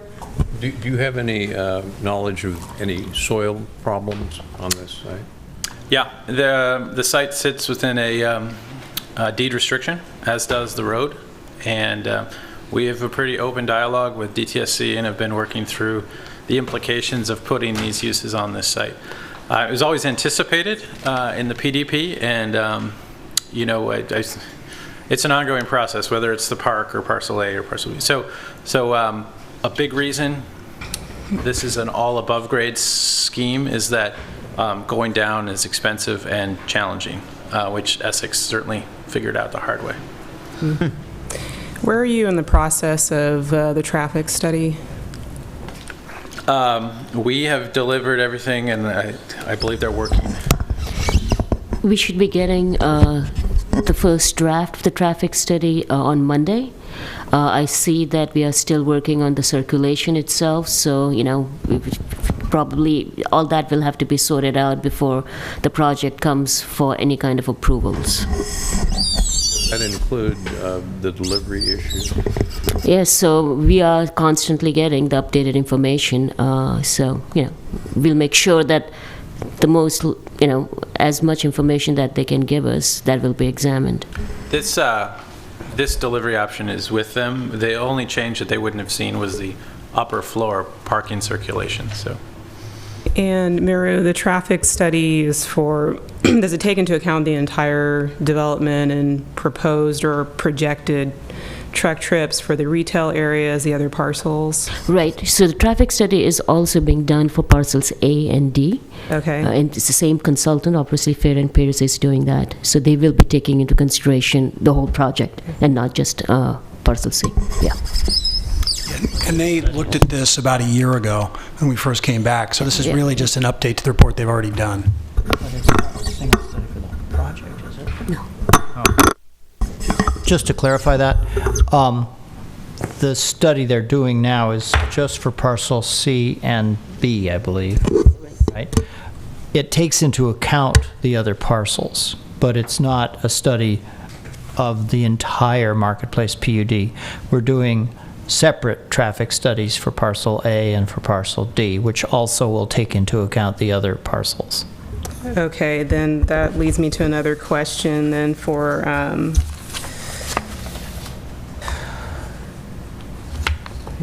find my parcel. So the parcels that have retail, have you received information on truck trips for those spaces, or at least a projection of what kind of truck trips you'll have for deliveries for the retail spaces?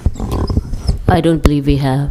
Not for retail space for B. What we're assuming is that that's typical. These are small format retail, 1,500 feet, 2,000 feet, and then we've called out essentially 1, 2, 3, 4, maybe 6 restaurants. And so when we gave that information to the traffic consultant, and we ran our own traffic consultant, so they have that mix. Okay, thank you. But just, to clarify, March of last year, Fair and Pierce issued a report on all of these same land uses with, the only difference was that 200 parking spots that are now shown on C were formerly shown on B.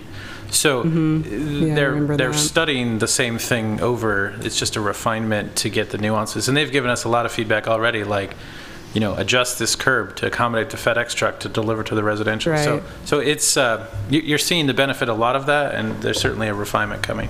Right, and what's triggering my question is that for the grocery store, you have this delivery schedule throughout the day, and that's really, really helpful information. And I think the more of that type of information we can get for the other spaces, the more accurate your study will end up being. There's sort of a general expectation in terms of what restaurants and retails deliver.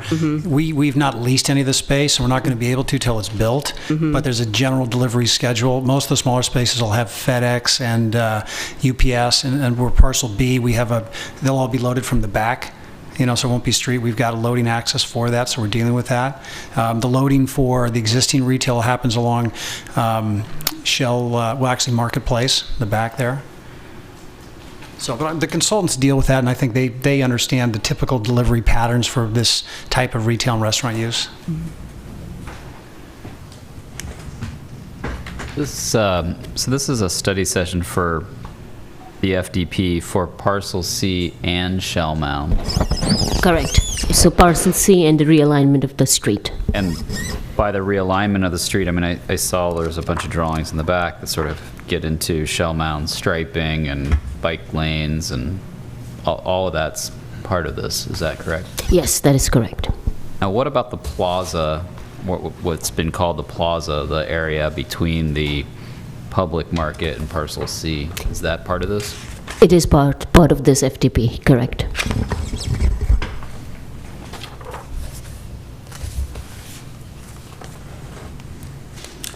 To that end, I mean, we're in the weeds with Maurice Kaufman and others about the details of the street. So. And we didn't go into detail tonight because we've presented it several times before and it hasn't really changed. And we've incorporated your comments, but we're welcome to hear and answer any questions you might have. Thank you. So I would point out also, correct me if I'm wrong, but I believe this FDP also includes Market Drive between the park and Parcel C, as well as 63rd Street from Shell Mound to the park. Yes. Right. So essentially, it's the same as you saw in the January study session, except for the garage. That is parcel B. I'm not going to show you this. It's in red. The schedule of the garage now comes after building F, is that right? Right, what is Phase 1 of Parcel B and Phase 2? In order to manage the parking, because Parcel A, we're a challenge site, so we're going to build a garage in 2 phases. We're going to build the north half of the Parcel B garage in the first phase, and then that'll create parking reservoir, and then the second phase will be built immediately thereafter.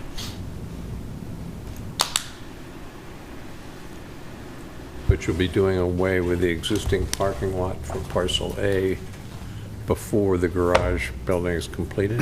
That's right. Won't that But create- we've managed the parking, and we can share that with you. We have a study. We've Nelson Nygaard, who you're familiar with, and they've made presentations to you with regard to this project. We had them carefully study the parking phasing, and we have a phasing plan that we can share with you. Earlier, you had been talking about the park going in as the first phase. Why did it get bumped? That's that wonderful thing, parking again. So we need the parking on the expansion area until we complete the other spaces above the grocery store. I'm struggling a little bit to picture the trellis with the green roof in front of the grocery store. Do you have any? I couldn't find it on any of the renderings or anything like that. Or do you have an image of similar anything? Yes, and it had a big sign that called out the name of the grocer, so I took it out of the presentation. Let me. Yes. It's basically just sort of grass is what it is. It's a. Yeah, it's a painted black steel trellis, not unlike some of the awning pictures we've shown. Sorry, not trellis, not the right word. It has a roof, and it's. I'm trying to get like to an an awning, image. really. Yeah. So it looks like this from the side, where you have a C channel that kind of runs around the outside of it. It has a series of steel posts, and then it has kind of a grassy planting on top that we're hoping we can, which is how they've done it before. We're hoping we can improve on that and introduce some color. Okay. But And it looked like, from what I saw, that there would be awnings underneath it. Is that correct? well, the idea is that on this side of the street, it would be this covering the entrance, and then as it turned the corner on the Shellman elevation would have awnings suspended off the building. Oh, okay. So they'd have a similar detailing, but happen in different places. Okay. You mentioned that the grocery store was not keen on the idea of a cafe next door to them. I noticed that on the plans that space was labeled as retail. Were they also not keen on retail? No, the problem is that space doesn't really work as retail, because if you look at the plan, it's divorced from the rest of the project, and sort of the retail energy happens along Shell Mound, and this is off by itself. and it wouldn't work. It would be an empty vacant space. So the only possible use would be a restaurant use or a quick grab and go kind of food or coffee use. Coffee doesn't work because we've already got an exclusive with Pete's, so we can't bring in another coffee user. And we were concerned about this being a space that would just not be utilized, wouldn't be leased. And then the grocery store has an issue with regard to food because they're planning to have, within their store, they have a presentation where they create different food products to go and eat and take away. And they didn't want to be competing against somebody right next door to them. And they're also concerned about the parking that might demand from a restaurant, and it would take away from the parking that they have. They're already going with an urban-oriented parking count. And this was something that was very important, and we've talked to them about this issue many, many times, and it's something that they have not wavered on. So on the grocery store floor plan, at the front of the store, there's a little dashed-in box that says purveyors. What type of use would that be? Yeah, so each of their stores is a little different, and it's sort of tuned to the neighborhood that it's in. But the consistent ingredients that they've talked to us about are a bakery, so they do bake on site. They have a kind of a funky coffee breakfasty place that tends to be in the front, or in all their stores. It always has a glassy seating area. It's pretty cool. And then they have a line where you can get sort of Mexican food or Asian food, and they'll cook to order. And so it's kind of like Mi Pueblo meets Whole Foods. But anyway, so when we say purveyors, the idea is to, sometimes those get buried in the back of a store. We want to pull that to the street and really have that participate in what's going on in the marketplace already. Cool, thanks. And then I have a couple more questions. So the amenities for the deck area for the residential, I was wondering if you could describe those a little bit better. I was kind of struggling to figure out how some of them would function. In particular, what's labeled as covered outdoor kitchen and barbecue seemed, I counted like 22 seats at it, so it seemed rather, I mean, you could use it for a large gathering, but it seemed like maybe it would be more well utilized if it was broken up into two smaller barbecue areas or something like that. So I was curious how you envision that being used. That's a great comment.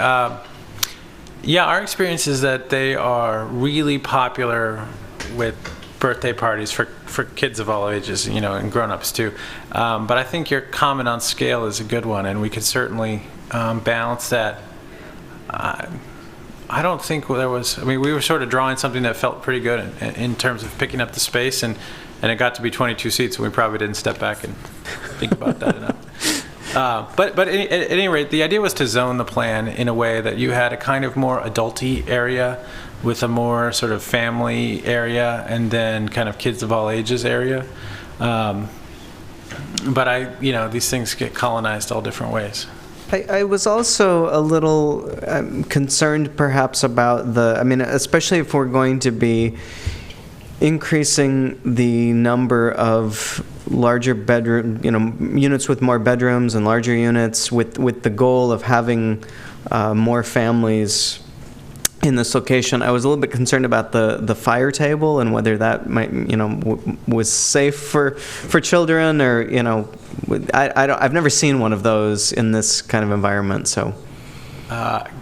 Great question. I'm just thinking about my son right now. I don't know. I mean, they do have that little glass wall around them, but. Oh, okay. I've never seen one, so I don't know. It's a fire pit. It's like a designer fire pit, really. Okay. And then my last question is actually the same question that I asked the design consultant. I was wondering if you could address that. If the redundant corridor access was deleted from the ground floor units, how do you view the access requirement, and how would you comply with that? The collective experience of the architects working on the project, so parcels A and D and us, is that Fair Housing Act, as soon as you go to a building of this type, they look at accessibility to all units.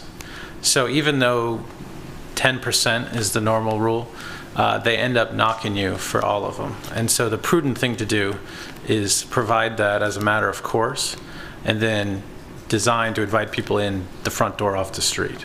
But that's, believe us, it's an added cost for sure. And it does have the benefit of being able to take the garbage out and other things. But it sounds like then you're looking at it from an accessibility from a guest standpoint, because they're in the townhome units, all the bedrooms are upstairs, right? So they're not accessible for a resident. Right, but even the ground floor powder room is sized to an ADA bathroom, which is significantly bigger than. Let me just get it off. So, this is a powder room, accommodates a wheelchair that you certainly wouldn't need to design to. In fact, as a matter of course, we're, as a group of architects, designing all of these to those standards, so all of our bathrooms tend to be more gracious than you would kind of otherwise do in a standalone townhouse, simply because they're in a building with flats, and the implication is that you'd be held to the same standard. So are you doing universal design on most of these units? Yeah, I mean, I think there's all these different words. We just sort of designed so that all those things could accommodate. So in earlier versions of the plan, you'll see a bunch of dashed rectangles that represent all of those kinds of dimensions. They didn't make it to this version. Any other questions for the applicant?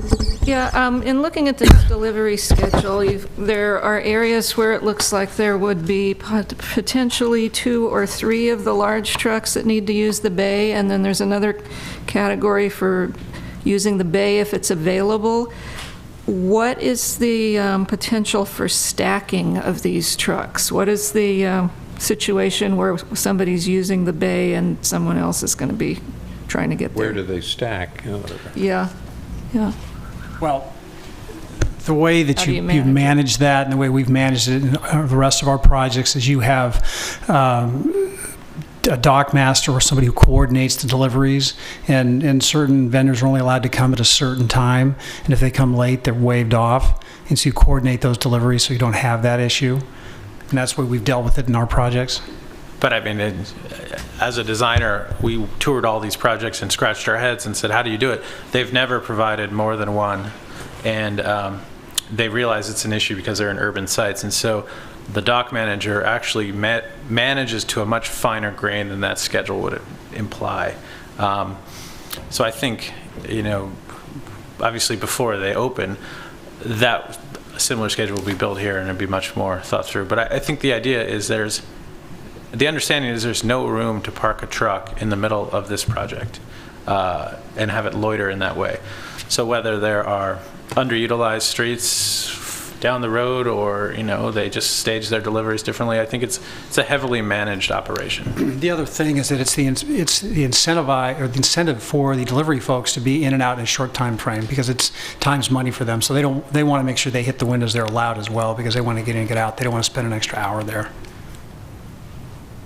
Well, you do have one commercial loading strip on the street. Yes, we have commercial loading here. In addition to this bay, the compactor is only at the end, so we have additional room here for pickup trucks and vans. Everything is a little oversized, so we think we've got room to accommodate this. And based on their other stores, of which they have several dozen, and never provided this nice of a serviced area, they're really excited. I would say we have 3 times the available loading area than they use in their other stores. At least. Mm-hmm. And the residential loading that's shown on 63rd Street, that's going to be restricted to residents, or will it also serve commercial loading? In terms of, this is sort of move-in area, and this would be pickup drop-off, and so we would stripe that short-term loading, unloading. Any other questions? Chair Moss? Yes. I had a question for the applicant. As you were considering alternate uses for that corner retail, did you consider childcare as a possible use for that corner? We have not considered that. Would you? I mean, everything, we take a look at it, but we made everything boils down to making the project viable. And we made a major move to increase the number of 3 bedrooms and 2 bedrooms, which makes the project less viable. And we're dealing with some other, we mentioned before, the skin costs around the parking and such. So I can tell you that the parking, just to clad that, is costing us almost 30% more than we'd pay for a normal clad parking structure. So there's just certain elements what's the most important components to have in this project? Since you mentioned the cladding of the garage, I think it was parcel B, there was a garage and there was cladding there that we looked at a while ago in another study session, and I remember the feedback being pretty positive from the Planning Commission on the design that you did there. So I'm wondering if you looked back towards that design to see about incorporating that into this. I see some I wish you'd been looks here in on your January. faces, so and how does the cost compare to what you're planning for the other parcel that we liked? I think the consensus in January was that we have a lot of work to do on that garage skin, and our research points to there's sort of a bare minimum cost to do anything, and it's pretty significant. And so the more you enhance, the more expensive it gets. So we are looking at ways to maximize the appearance. And so we're using all that research. We're thinking about it. We think this approach is a good one, and it reflects some things that have been done around town pretty successfully, and we think it builds on and improves those. In terms of what it actually costs, it's significant. I mean, over at like the Chiron building, that's obviously a very straightforward way to go. And some of the buildings at Mission Bay are obviously very elaborate, but have the benefit of a very large institution. So. Yeah, the other thing too is that the design that we chose for parcel C, we feel matches the aesthetic we're looking for, more of an industrial look with the windows and such. And B, in some ways maybe is a little too flashy, or it's just it attracts too much attention. We want the eyes to be on the retail, and the above just kind of disappear, and that's really what we're trying to go for. And we have to come back to you with parcel B, and the benefit of what we're learning with C will hopefully manifest itself in how we come back to you for B. Okay, thanks. Other questions? Great. Thank you. Great, thank you. Thanks. All right, so with that, we will open the public comment period for this item. So if anyone would like to speak, please come forward.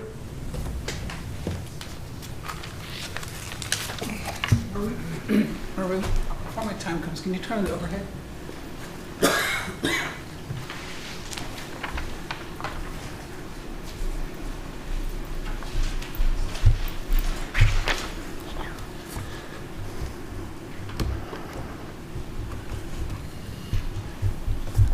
Very good, thank you. Good evening, Chair Moss and Commissioners.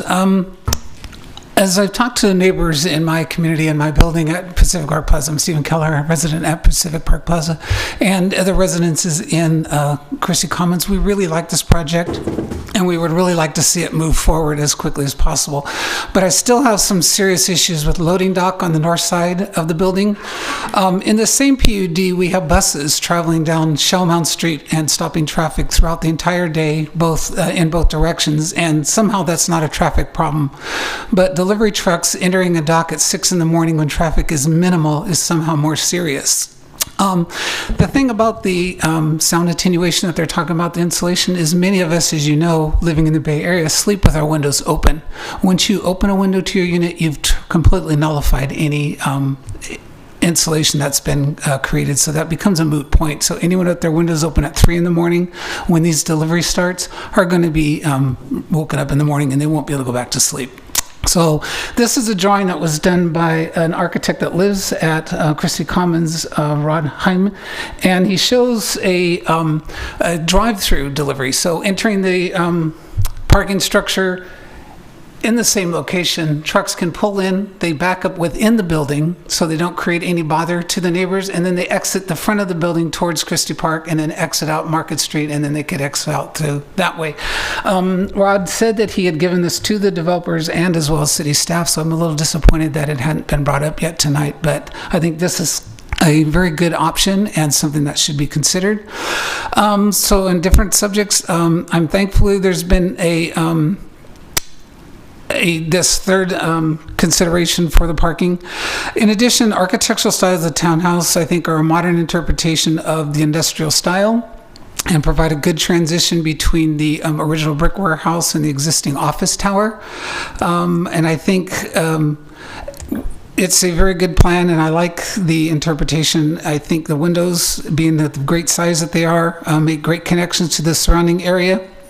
And someone who probably will spend the rest of his life looking at this project out my window, I really rather like it. But I definitely do think we need to see the return of the brick on that corner that they had taken away. I think that really kind of made the project a little cheaper.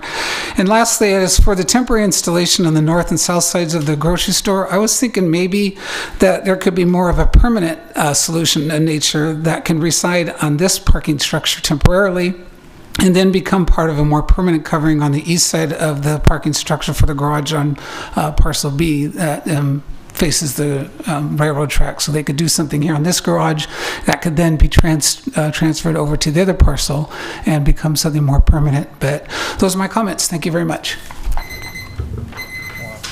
Perfect timing. Yeah. Any other speakers?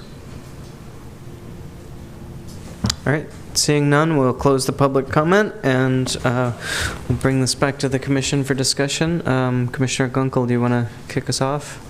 Sure. Oh, actually, sorry. I want to. I just want to kind of make a comment about procedural items before we get started. So I think that I think we've heard a lot of discussion already about unit mix. And we've heard some of the applicants' thoughts on that. I think that they are looking for some really clear direction for us, so I would just encourage the commission to try to give them that direction. I just want to be clear that at this time, we don't have a policy or a regulation related to unit mix, and I don't want while the staff may be in the process of embarking on the road of drafting some draft policies, and our comments might inform that. I just didn't want anything that we said tonight to be construed as any sort of policy on that. So I just wanted to make that comment, but go ahead. Thanks. Yeah, I commend you guys on the progress you've been making. As I looked through the drawings, I started kind of accumulating a list of some comments, and then I have to admit, I looked through the drawings first, and then I read the staff report, and I saw that a lot of what I had been thinking had actually already been covered by Arnold, which is great. And so I would say in our staff report, items 1 through 5 that Arnold listed are all ones that I agree with in some way. I liked the curve at the corner, and I liked the penthouse popping up at that curve. I felt like that really kind of, I felt like that could have gone further, sort of like make it kind of more of a sort of a centerpiece of that transition right there, and instead it sort of went the other way, which was to remove the penthouse or pull the penthouse to the side and remove the curve. And so I would encourage you to kind of go back to where you were before and maybe take it a step further. And I agree on item number 2, relocating the mechanical room somewhere so that it doesn't distract from that corner. I agree with 3, returning the brick facade on the southwest corner. 4, using smooth textured plaster. And then 5, the use of metal windows, or if your intention is to use different windows at different areas where the walls are finished differently, to kind of show us what that is. I would assume that the areas that are brick, where you have the more factory appearance or lending, taking the style from a sort of a more industrial building, that you'd use metal, aluminum, windows there. And if you were going to use vinyl, that maybe that would be in the other areas where you showed the white vinyl sample.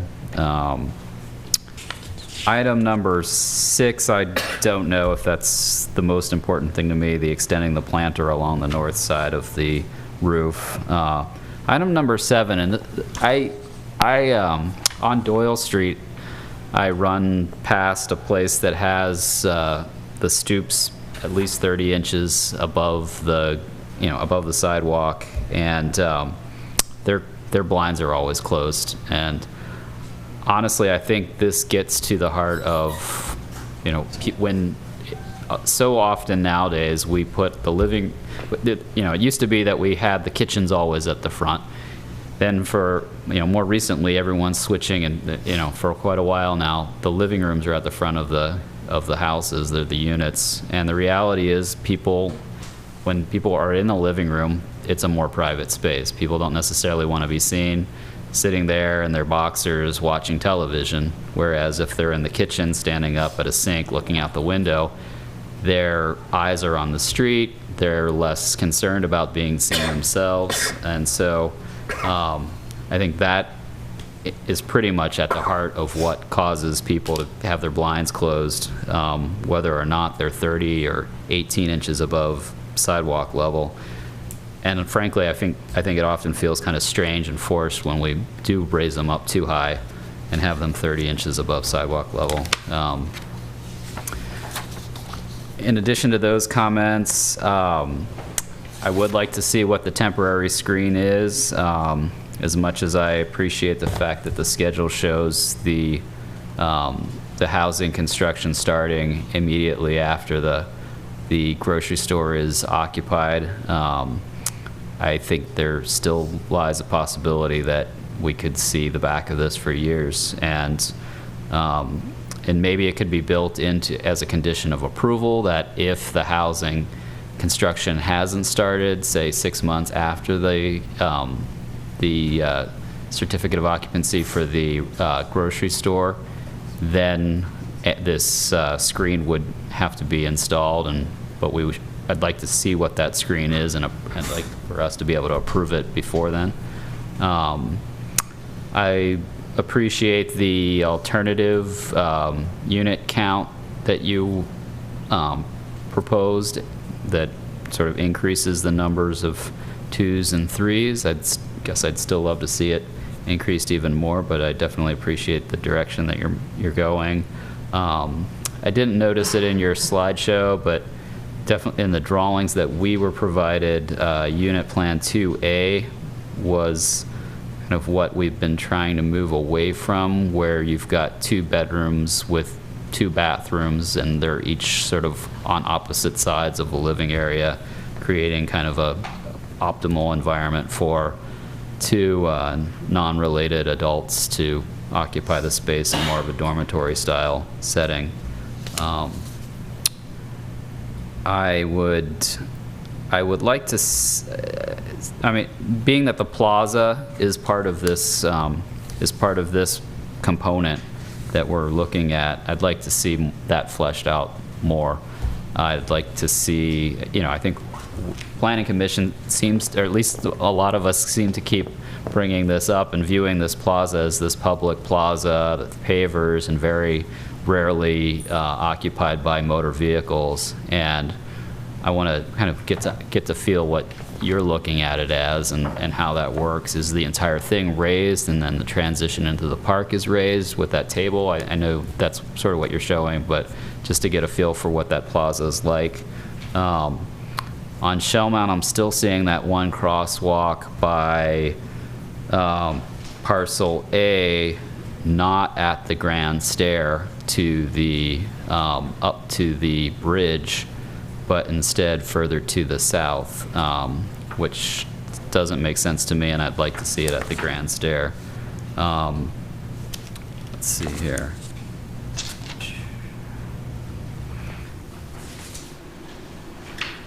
Yeah, I did like the idea of the cafe at the park, actually. I understand the dilemma.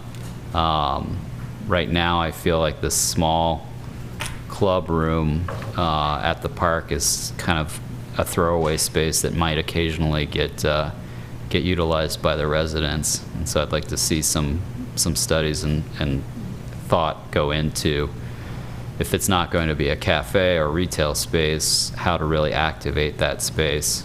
I think that's all my comments for now. I'm also very pleased with the way things are moving along. I think you have been listening a lot to the comments that you've been getting, and I do also agree with pretty much all of the recommendations on the building design from the consultant. I think one of the ways of dealing with privacy from the street level, I don't think it needs to be raised a huge amount. 18 inches is probably a little bit short, but considering some other kind of translucent glazing on the lower parts of the windows so that there's functional privacy from eye level from the sidewalk would be helpful. I would love to see something done on the roofs so they're not just raised parking lots that people are looking down from other residential areas, from offices, or from anything that's taller.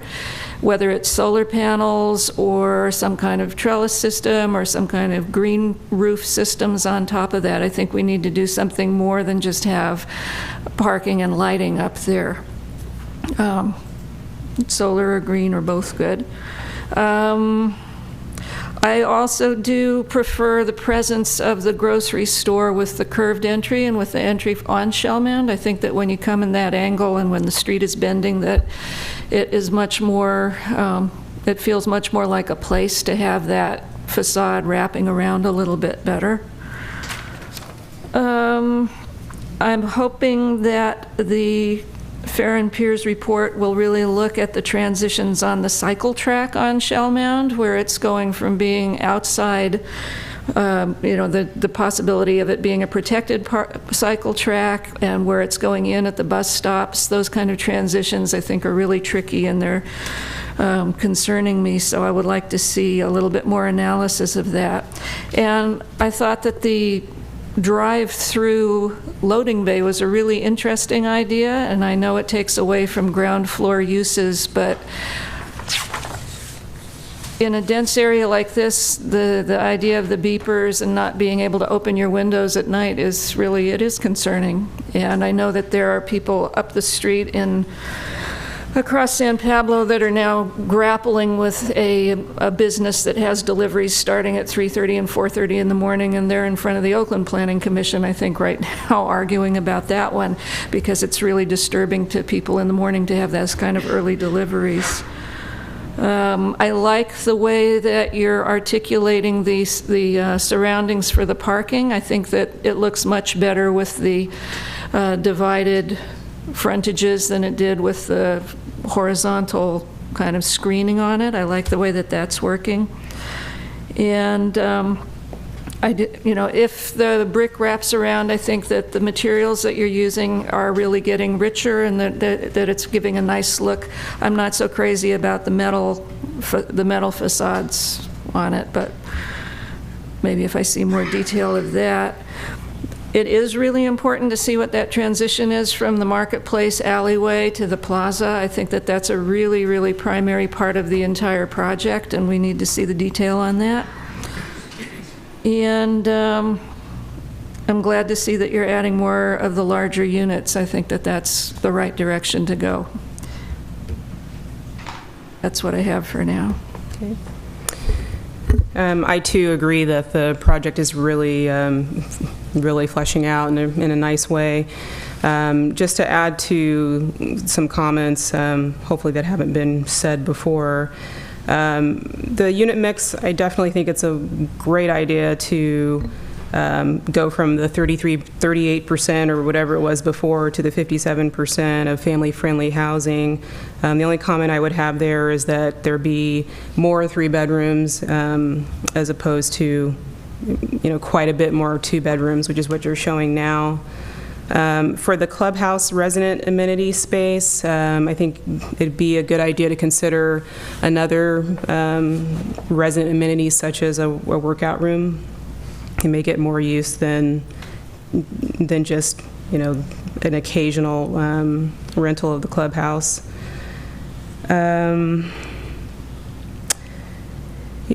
Yeah, I wanted to touch a little bit more on what Commissioner Gunkel said about the activating the sidewalk space where these townhomes are and how we see the curtains drawn so much. And I think, and we talked about this at our last meeting on another project, and we talked about orienting the kitchens more towards the outside so that would keep people from drawing their shade. So I just want to reiterate that we should consider that, and that's something that you may want to consider. Maybe not necessarily for every unit, but for some of them, and just maybe experiment with that. It may just be the solution that we've been looking for. For the parking lot, so I was concerned that the residents don't have covered parking, and so I think that it's going to be important for you to look into that and consider providing some covered parking. Also, up on the roof, you're going to have, a lot of heat gain there. So the material there, definitely look into something that's cool, like a cool pavement. Emerald Cities is working with Lawrence Berkeley Lab to develop and promote their product. They've used it, and they've shown that it reduces the need for parking lot lighting by 30%. So that's something that I think you should look into so that the residents that are parking up there won't be so exposed. So maybe a combination of covered spaces as well as not having, very heat absorbent parking lot material. And then as far as the design, I think that it's definitely coming along. I think that the southwest corner, and I'm repeating what other commissioners have said so far, should retain that brick facade. I think that really will really keep the project quality on the upside. And a unit mix. I had one more item, but I think I'll come back to it. It's not coming to me right now. Well, I agree with most of the comments I've heard from my fellow commissioners. I do think a curve at the front entrance would be good. Where the club room is located, which used to be retail space, I think that might just as well be another townhouse unit. It could be a large one. And at this date, it may be difficult to do, but I think the townhouse is located on 63rd Street.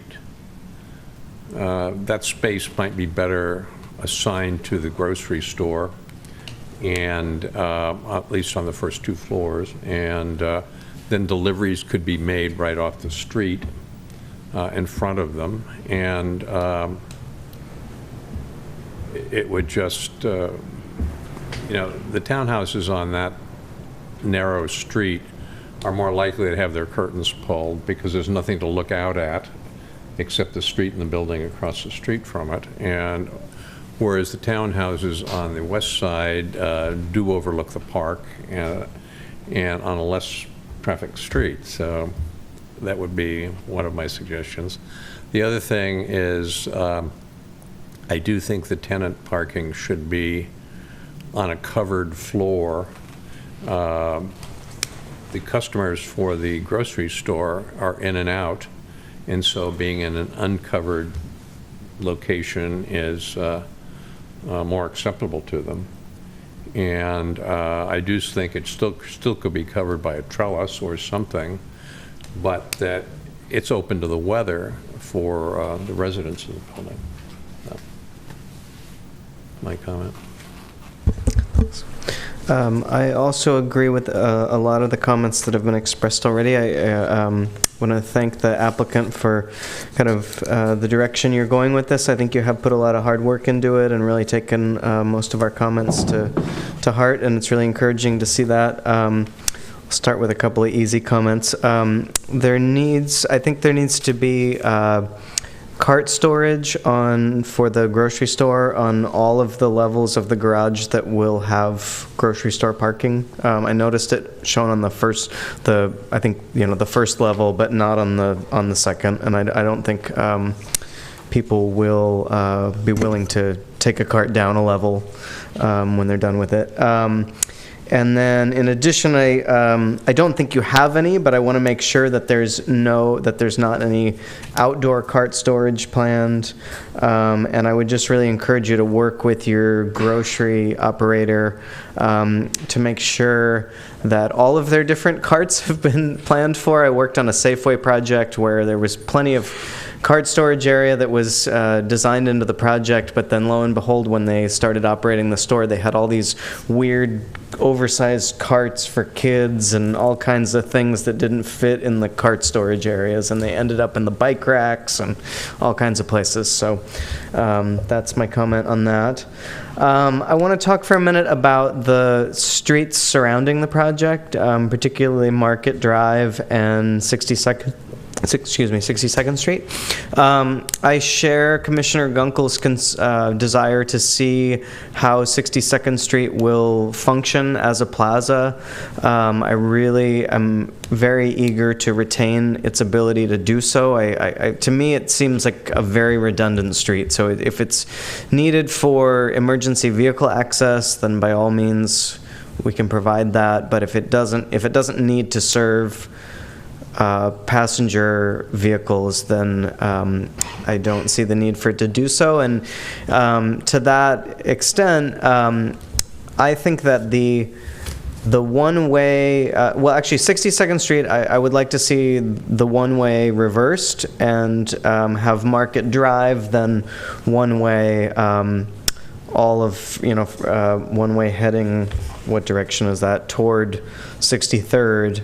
For the entire length. What I'm trying to do there is that right now, if you turn onto Market Drive from 63rd, you're then forced onto 62nd because it becomes a one-way street. So I don't want to have vehicles that are forced to use 62nd. Because it just becomes more difficult to block off 62nd for temporary events or things like that. You would then have to block off Market Drive, or at least a portion of it as well. So I think by reversing the one-ways, it would serve the project better. Or alternately, I think you could reverse my one-way proposal on Market Drive simply by restriping the angled parking that is down on the private portion of it in front of the existing marketplace. You could reverse that and maybe play with that as well. So I just encourage you to revise that. And then as far as the loading dock, I was really encouraged to see the drawing that Commissioner Keller, Mr. Keller put up on the overhead.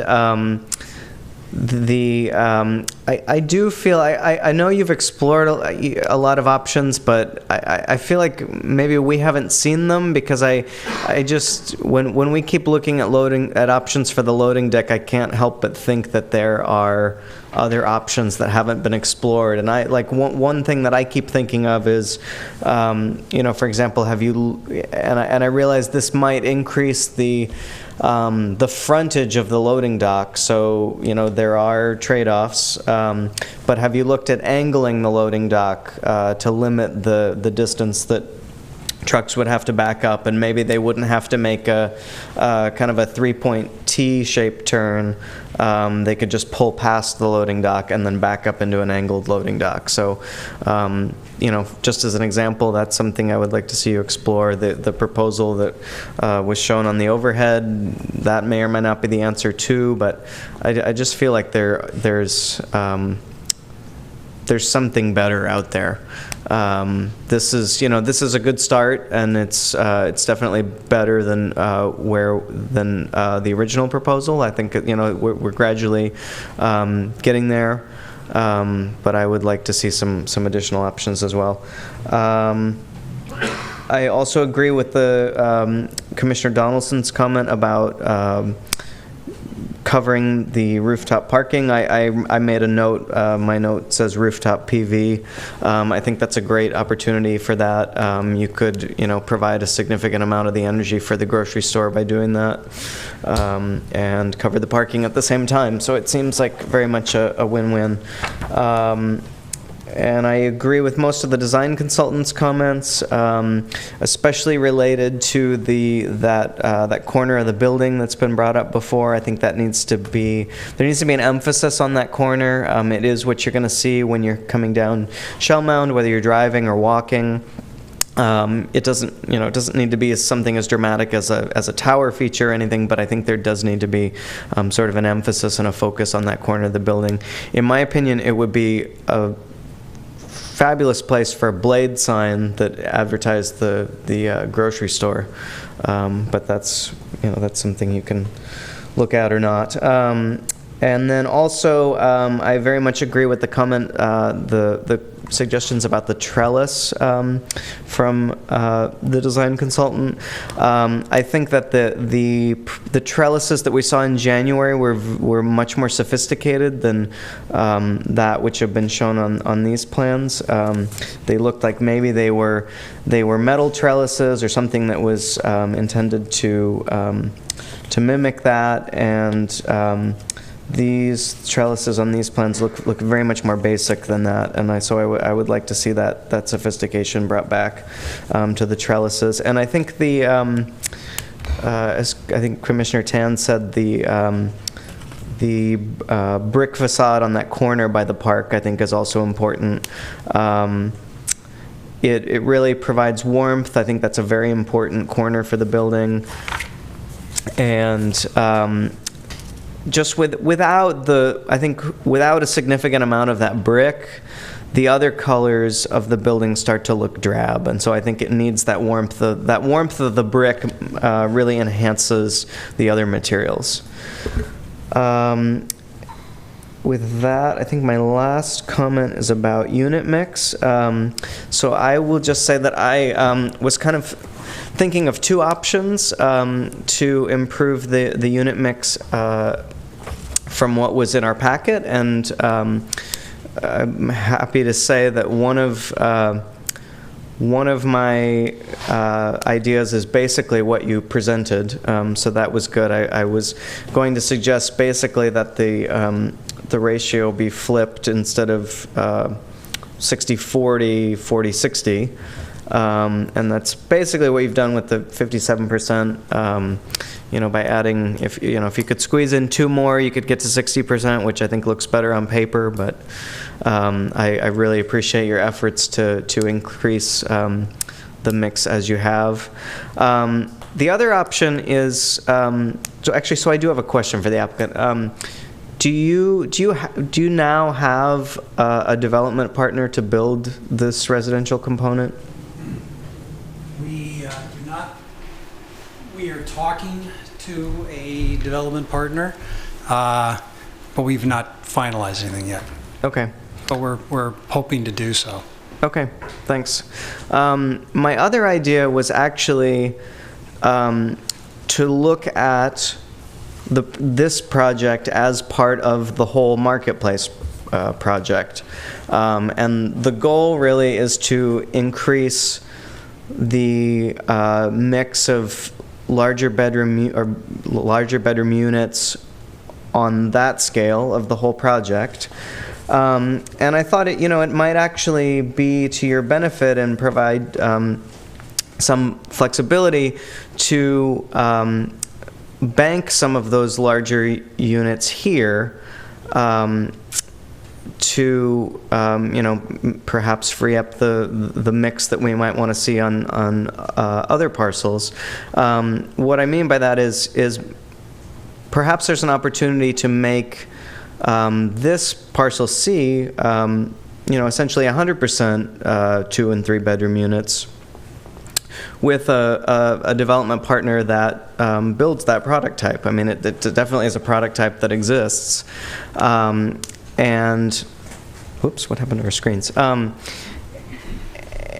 And I think by doing that, I'm not trying to segregate different populations or different uses, but I think in as much as you can kind of cluster them, it provides some opportunities. For example, even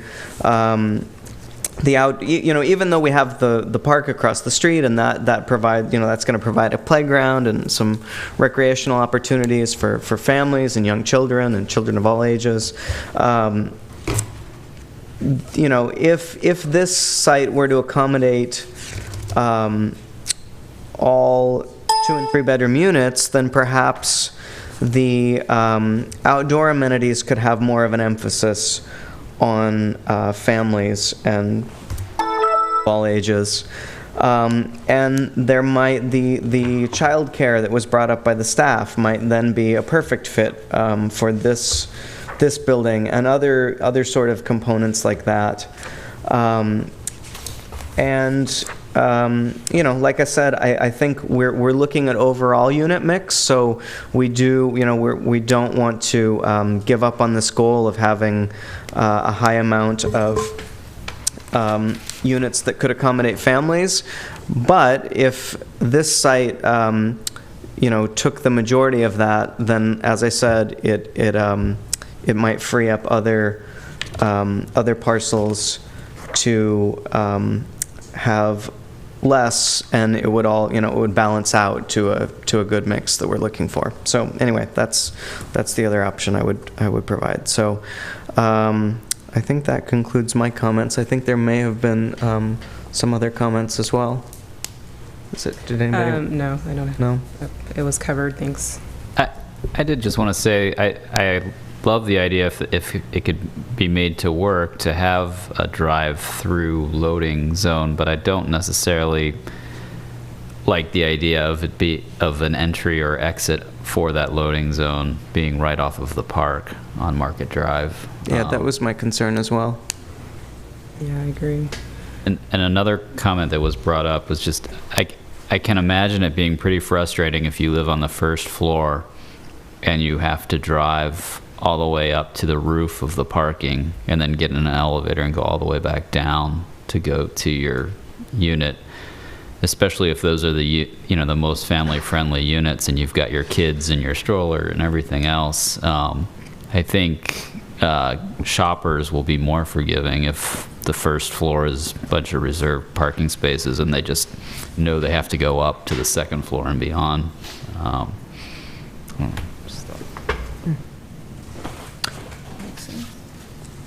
Oh, I did have one more comment, actually, and that was I would like to see that redundant corridor access eliminated from the ground floor townhome units. And my solution to the access would be, I mean, we've sort of heard this struggle of getting people that inhabit those units to interact with the street anyway, and when we've heard this potential solution of perhaps bringing the kitchens up to the front. So I would just propose that all of those units just have flush entries, and not be raised at all? Not be raised at all, because I think the minimal amount that they're raised now doesn't really serve them well. And have that rear corridor access eliminated, which would give more space to the units, which would make them more family-friendly and do a lot of things. So that means they'd have to go outside to get to the trash room. They have to go outside to get to the elevator. And yeah, that's what I do now. I don't have a back door that goes anywhere.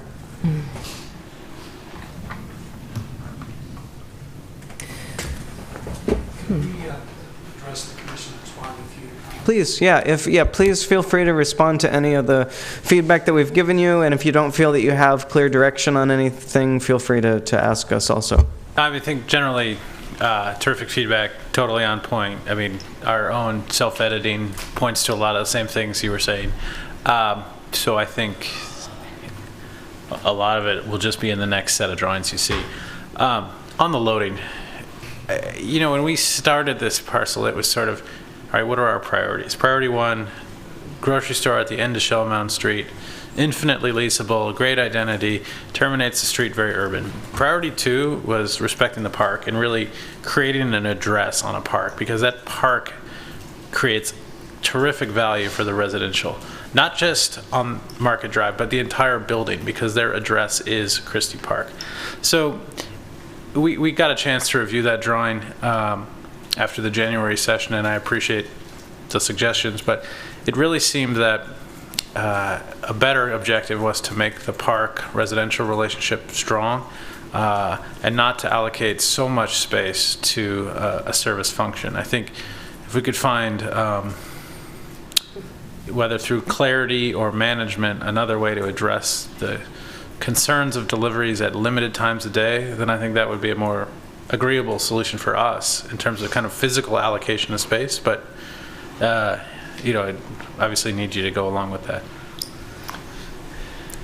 Yeah, just a couple other thoughts too. As Aaron pointed out, the grocery store is a very important component of this project. It really is what is the driver for the rest of the retail. If we're unable to have the grocery store, we're not going to get the rest of the retail. And the retailers we've talked to in restaurants have made that very clear to us. And one important aspect is parking and availability of parking. And the grocery store has been adamant about the fact that the parking needs to be directly above the store. All the rest of their conditions are like that. We've addressed the access to the residential by basically what amounts to a speed ramp almost, where you come to the second level and you can shoot right up to the third. I can tell you, I've done retail for a long time, and I can tell you if we put the grocery store parking up on the top, the grocery store lease will never happen. We've struggled with this, and we understand the complications, but as you know, this is a complicated project, and we're trying to balance the interests of all components so we can actually bring a project that meets the needs of the community. In terms of the delivery times, I agree we could maybe see about limiting those somewhat, that maybe that works better, so it's not waking people up at 3 in the morning, and maybe that's something that they don't start till, I don't know what the time is, but not 3. Thank you. All right. Is there any remaining comments or anything from the commission? I just wanted to comment on, so your idea of these units that front the park and eliminating that corridor, I would just add to that, if that's an option you're going to look into, that you consider having, I'm not saying that I support that, but if you do look at that option, consider having some dedicated residential parking along Market Drive, because now they don't really have, I guess, access from the parking area. Well, they would just come down in the elevator, right? They just wouldn't have the access to the back of their unit. Well, all the units above it would, because they have to. It's just the unit, ditch the townhouse units on the ground level. I still think that the townhomes on the ground level would be because they're eliminating that, or you would be eliminating that corridor, it would just make their unit a bit more desirable if they could be at least closer to, to their cars. The problem they have is with the building itself, because those bathrooms, et cetera, have to stack over one another, and they wouldn't, because they'd be pushed further back over the corridor on the floors above. So it doesn't really work mechanically.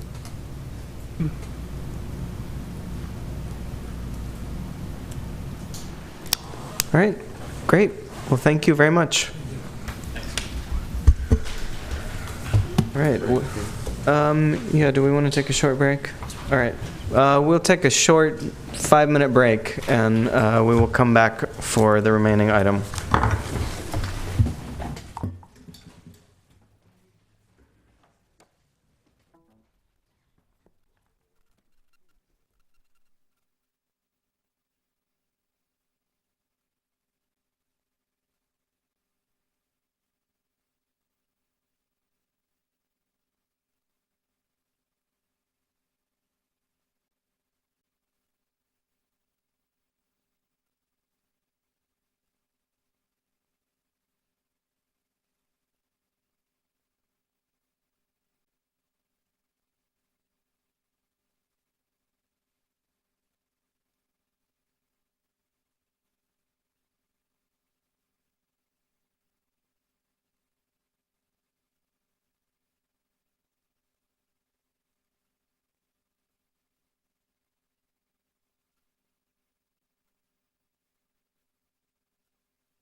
And our next item, well, actually, our next item was to be the, where's my agenda? Was to be the Restoration Hardware outlet store, but that item was continued, and I understand from the staff that perhaps the application has been withdrawn, actually. It has been withdrawn. Okay. So with that, we will move on to the last study session, which is the 65th Street multi-unit residential project. Good evening, Commissioners. So yes, this is 65th Street multi-unit residential. This is the first time you're seeing this. It's a 24-unit building proposed on 65th Street. This would be east of Hollis, between 65th Street and the private Peabody Lane, just west of Vallejo Street, which jogs here in a funny little way. So for the project overview, it's a 24-unit residential building. They're proposing 15 two-bedroom units and 9 three-bedroom units with 42 automobile parking spaces. So issues to consider tonight are which public benefits should be included for them to achieve their bonus points, feedback on design, not of no design, but feedback on design of project and design of units. Are setback variances justified in this circumstance? And are there any considerations for transportation, circulation, or parking? So this photo is a little bit out of date from 2011 from Street View, but this is facing south on 65th Street. And here is from Peabody Lane, facing across the far side there is 65th Street on the other side, Baker Metal Building. This is a middle property between the Baker Metal Building and another parking lot on the corner. And here is a sketch of the building, the proposed elevation on 65th Street. There is a parking garage on the east side and the residential entrance on the west side. This is the rear of the building towards Peabody Lane. And this is the east elevation of the building, which would face towards what's currently the parking lot. The west side of the building would be against the Baker Metal Building. The proposed ground level is mostly parking with a small residential lobby and also bike parking as well. The podium level would be residential with open space in the center area of that. The third level would also be residential, open to the open space below, as well with the fourth level. This is in the medium high density residential zoning district where multi-unit residential is permitted, and it's also in the North Hollis District overlay, which doesn't modify permitted uses, but does slightly modify setback requirements. For zoning analysis, the floor area ratio, or FAR, in this circumstance, the base is 1.2 with a bonus available of 1.6. The proposed project is about 1.5. For residential unity, the base is up to 50 units per acre, which would equate to 20 units on this property, with a bonus is up to 60 units per acre, which would equate to 24 units on this property, and applicant is proposing 24 units. Building height base is 30 feet with up to 55 feet for a bonus, and the applicant is proposing 42 feet. For building height, the southern elevation has a height limit of 30 feet because it borders a medium residential district where the height is capped at 30 feet. So it has to step up at a 45-degree angle from the middle of Peabody Lane. And from what the applicant has shown, it appears to comply with this standard. In consideration of what's around it in terms of building height, the project area is highlighted here in red, and the proposed project is 42 feet 2 inches tall. Next to it, the Baker Metal Building, that's an existing building of 43 feet 10 inches, and it's approved for a residential development, but it'd be reusing the existing building, so the height of that would not change. To the west is the Glass House project, and that project towards the west along Hollis is up to 55 feet tall, but closer to the Greenway it slopes to 33 feet.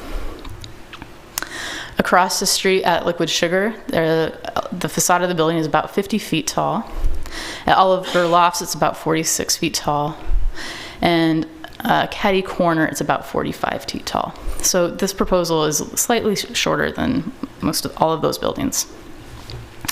For parking, 1.5 spaces are required per unit because all of the units are 2 or more bedrooms, and 0.25 spaces per unit are required for guests, which results in 42 spaces, and the applicant is proposing 42 spaces. For bicycle parking, requirement is 1 space per unit plus 1 space per every 4 guest cars, which results in 27 spaces, and the applicant is proposing 48. For setbacks, in the RMH zone, there's a 5-foot front setback, which this proposal is consistent with, 3-foot interior sides, and 15-foot rear setback. And this application, as presented today, would need modification or variance as proposed because it does not meet those requirements. It's also part of the NH overlay zone, which it appears to comply with. It dictates the setback from the street to the front of the building face. And Baker Metal, there's no south setback. It's comparatively, the Baker Metal building, does not have a south setback. It's an existing non-conforming building, so it does not have a setback, whereas this building requires one unless a variance is granted. For open space, 40 square feet of private open space is required per unit, and this requirement is exceeded. And 20 square feet of common open space per unit is also exceeded. For court dimensions, the minimum court dimensions this proposal is consistent with. It's also consistent with being open to the sky, but not all of the units appear to open onto the court. For landscaping, at least 10% of the site must be landscaped, which would be approximately 1,725 feet. The front setback provides about 725 square feet, and the podium level could provide the additional landscaping. And landscaping details have not been submitted at this time since it's a preliminary proposal right now. For the development bonus, there's 100 bonus points required to build the 24 units because it maximizes the bonus available. There's many eligible bonus categories, as you're probably familiar with, including public open space, sustainable design, public improvements, utility undergrounding, transportation demand management, and a variety of other options as well. Major design review would be required for this project, and it must conform to the Emeryville design guidelines and the North Hollis Area Urban Design Program. Because it's a preliminary stage, the project hasn't been evaluated for conformance at this point. This project was reviewed by the Interdepartmental Staff Meeting Development Coordinating Committee, otherwise known as DCC, on February 25th. At that meeting, staff noted that modifications were needed to meet FAR and parking requirements, and those changes have been made. The applicant was also advised to meet with Building and Fire before submitting any revised plans. Street and sidewalk improvements will be required. Trash room and waste collection details are needed.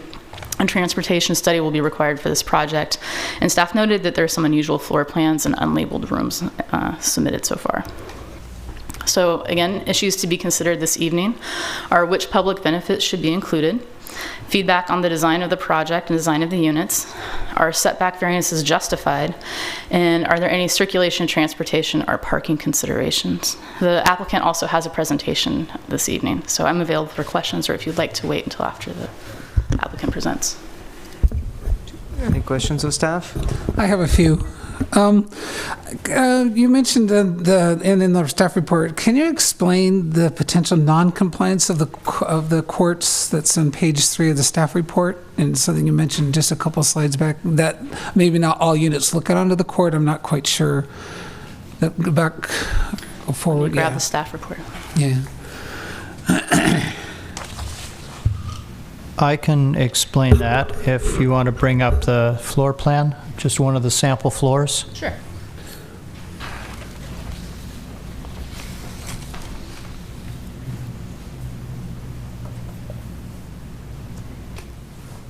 That's fine. Thank you, Charlie. The court requirement in the planning regulations is that opposite any required window, typically bedroom or living room, that if there's a wall facing that window, that the distance between the window and the wall must be equal to at least the height of the wall that's opposite. So you don't get this like light well canyon effect. And that applies to every bedroom and living room window. So if you have a 20-foot high wall, say, across from your window, you have to have at least 20 feet to it. And that court has to be open to the sky. And it has to extend for 10 feet on either side of the center line of the window. So you have a lot of situations here where, for example, this bedroom window right here faces onto this wall right here. And I believe there is another kind of a balcony access thing above this. So this is not open to the sky. It would be the total height of this wall that's above this window, and this is the third level. I believe there's one more level above this, so that would be 20 feet. So this distance is supposed to be 20 feet. And if you go down to the podium level, there's probably 30 feet of this wall above this window, so this distance is supposed to be 30 feet, and it's supposed to be open to the sky. So you have a lot of situations here where here and here and here, this one might be okay, except I'm not sure it's open to the sky. And over here, you know, on every floor, you've got these windows that just face onto walls. So that's the court requirement. Thank you. In the available bonus point options, they say that we have the option for a bike repair facility, and I'm just kind of asking this question rhetorically, but still kind of need an answer, is if they didn't put in a bike repair station or room, but they put in actual bike lockers, would that somehow qualify, or if it's not specifically listed as a bonus, is it not available? I believe it's a bike station. Right, that's what it says in the thing, is a station. That's like, you know, one of these Repair things. station or clean station or something that, yeah, I don't see that here. I don't see where that Well, could be no, put. it's some more like a public bike parking facility. Oh, okay. Like at the Ashby BART station. Right. You know, that's a bike station. Right. Okay. That's what it's talking about. So then lockers wouldn't fulfill that need. Okay. If it lockers for the residents, Yeah. no, Okay. that wouldn't count. Okay. They're required anyway, or some kind of secure bike parking is required anyway.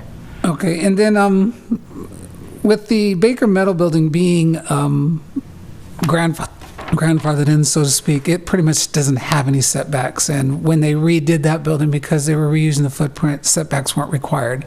Correct. Yeah, okay. So that necessarily wouldn't be germane to this particular project. And at this time with the East Bay Mud, is it possible for this building to use recycled water for landscaping? Does the water exist from East Bay Mud to this area? I know the Greenway, I think, has it. I'm not sure if it is for residential at this location. Because it would have to be extended. I mean, I know in our Greenway we put it on the more southern side of the Greenway where it ends and goes into Ocean Avenue. I know there's purple things in the Greenway landscaping there, but I don't know if it goes over to 65th or not. Probably have to be extended. Okay. And has the developer been fully apprised of our design guidelines currently? So is it something that they're very aware of? And They've been provided all the links to the relevant documents for the city. Okay. Thanks. Any other questions for staff? Yeah, I had a question. This is similar to the court requirement. I noticed that there are a couple of bedroom windows that face other bedroom windows. So do we have any restrictions regarding that as well? Well, it's the same thing. Same thing. So it has the same on the corner. Like units that are looking across at each other. Yeah. Oh, you mean at a 90-degree angle? Yeah, so right where bring your cursor down a bit, there's a little small bedroom window. Oh, here? Move over, keep going that way. Yeah, right there. On the corner of that center block of units. Right there. Yeah, each of those face. Like that one. Or like right here. That one faces another bedroom, the one that Sean is pointing at. Yeah. And yeah. There's no rule about bedroom windows that are at a 90-degree angle like that. The big question is the fact. It's not the angle isn't the question, it's whether they can face each other for privacy reasons. Right. There's no rule about bedroom windows facing each other for privacy reasons if they are at a 90-degree angle like that. I think she's pointing to two that are not at 90-degree angles, or at least Is this a window right here? Is this what you're? So this is a little window, and then this is a larger window. Yeah, that window. So the windows directly across. That would from each violate other. the court requirement. Right. And then on the other side, it's facing the entrance to... Right. If they're directly facing each other, then they need to be separated by the distance that's required by the court requirement. So the intent of the court requirement is that there be such a distance between the windows that this privacy issue sort of be mitigated? Yes, it's both for privacy, but mainly it's so that you don't have, light well kind of an effect. Okay. Does the court requirement apply when you're adjacent to another building, like another property? Because I mean, I just bring this up because I know some cities have court requirements for living rooms, but they don't have the same requirement for bedrooms because then typically you end up running bedrooms like 5 feet off of the property line along a side property line. Ours applies to living room and bedroom windows. I think the maximum distance that's necessary is a little bit less for a bedroom. I think it's 40 feet and 50 feet for a living room. But there is a loophole, I believe, in our regulations that would not cover Don't tell us what it is. I know. I don't think it would cover those units that face the wall on the abutting property. Mm-hmm. It explicitly says walls on the same property.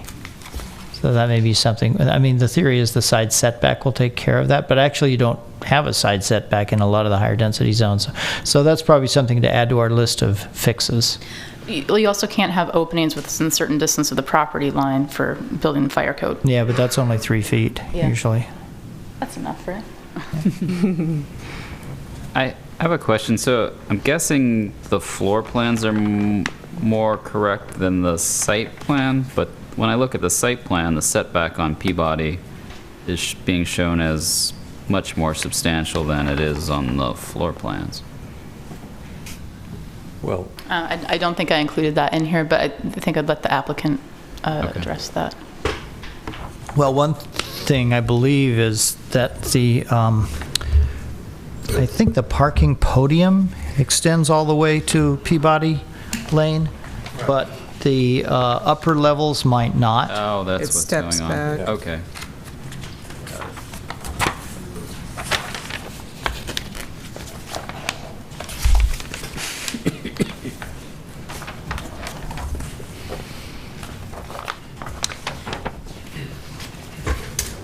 Yeah. I don't think that is demonstrated very well in this elevation here, but yeah. Sorry. That's all right. All right, thanks, Sarah. All right, thank you. Oh, and so Mr. Dinar will be presenting this evening. Oh, would you like me to? Perspectives available to us in the You mean your presentation? new drawings that we submitted. Sure. We have this one, and then there should be. Why don't you let them know? Oh, okay. Hi, my name is Moshe Dinar. I'm the architect. Thank you for allowing us to present our project.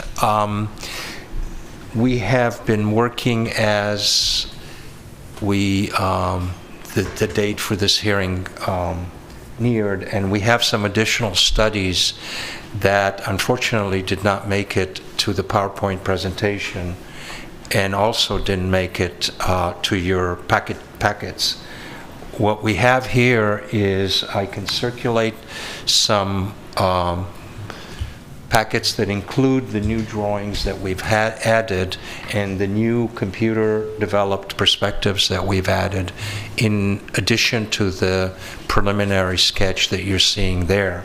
If you want to walk around and refer to the boards, we can get you a handheld mic.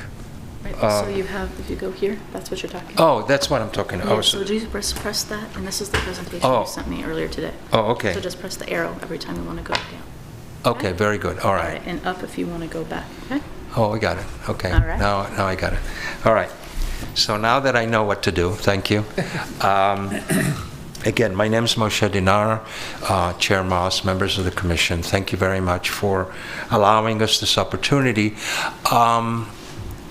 As you know, this project is still in its infancy. We are here to show you our first design effort and our most important concepts, the ideas that brought this project forth and what we would like to achieve.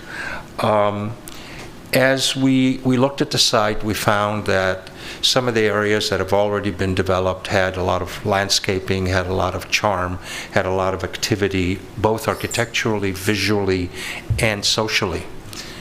We find that as you start getting closer to San Pablo, it starts looking more and more like a concrete jungle.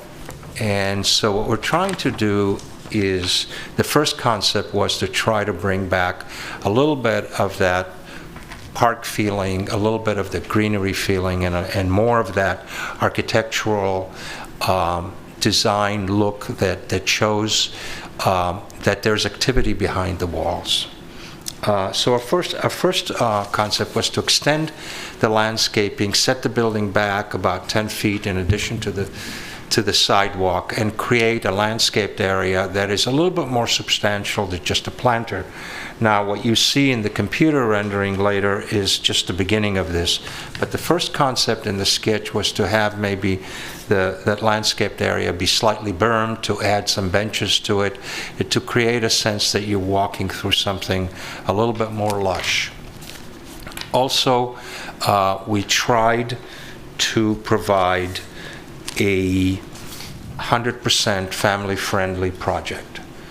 We have a total of 9 3-bedrooms and 15 2-bedrooms, and they're all large bedrooms.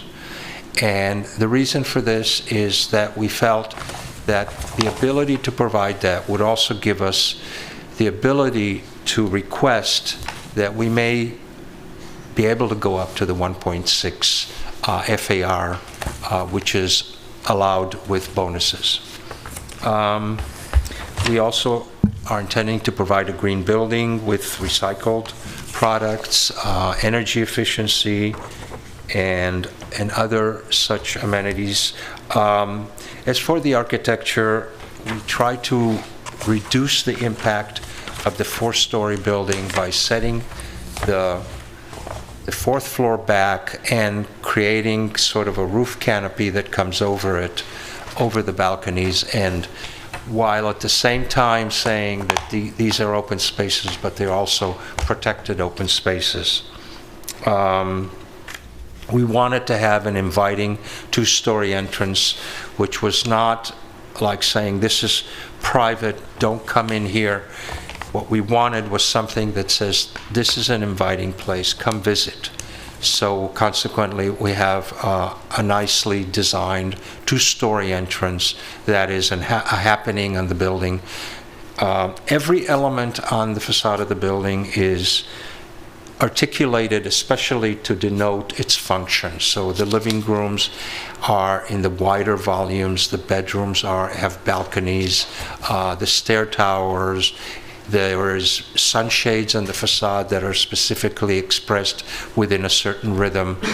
And we also have a rhythm of balcony materials that keeps changing, so that you don't have this continuous look of a building that is repetitive, but rather a building that says, aha, this facade has 6 families in it. It's not just an apartment building. I'll take you quickly through some of the images. This is the first computer visualization study that you're seeing of the original sketch that we produced. Obviously, there's some things that we've learned immediately, is that the 4th floor canopy is a little too deep. We intend to set it back. But basically, we've been able to maintain some of the same architectural and also scale-giving elements that we had in the original design. The ground level planted area is still left boxy.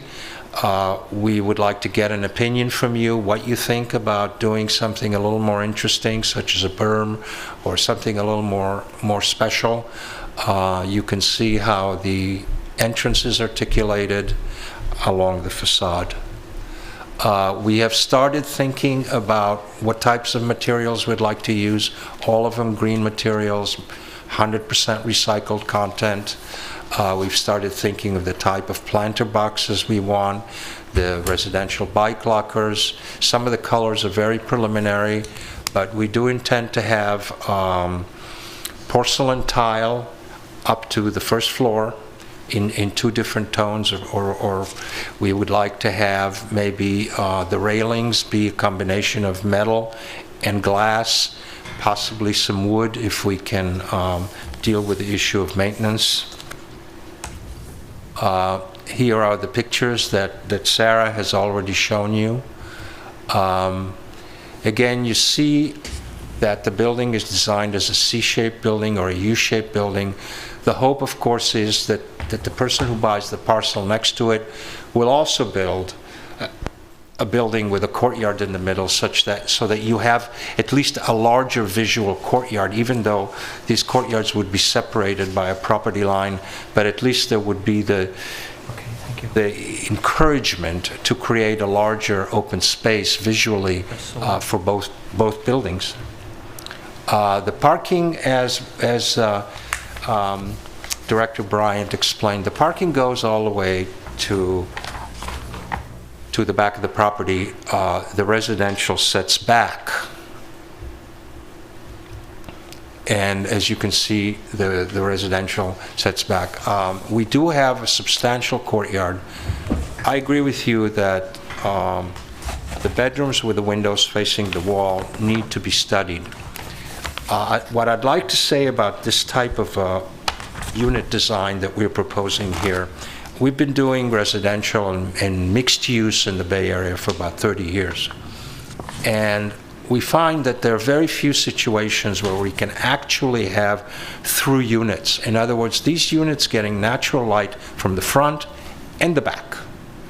And that is true of all of them. Most apartment buildings and condominium buildings, you have one solid side, all the light, unless it's a corner unit, all the light comes through from the front. There's nothing. The bedrooms on the side get nothing. You can't put bedrooms on the side.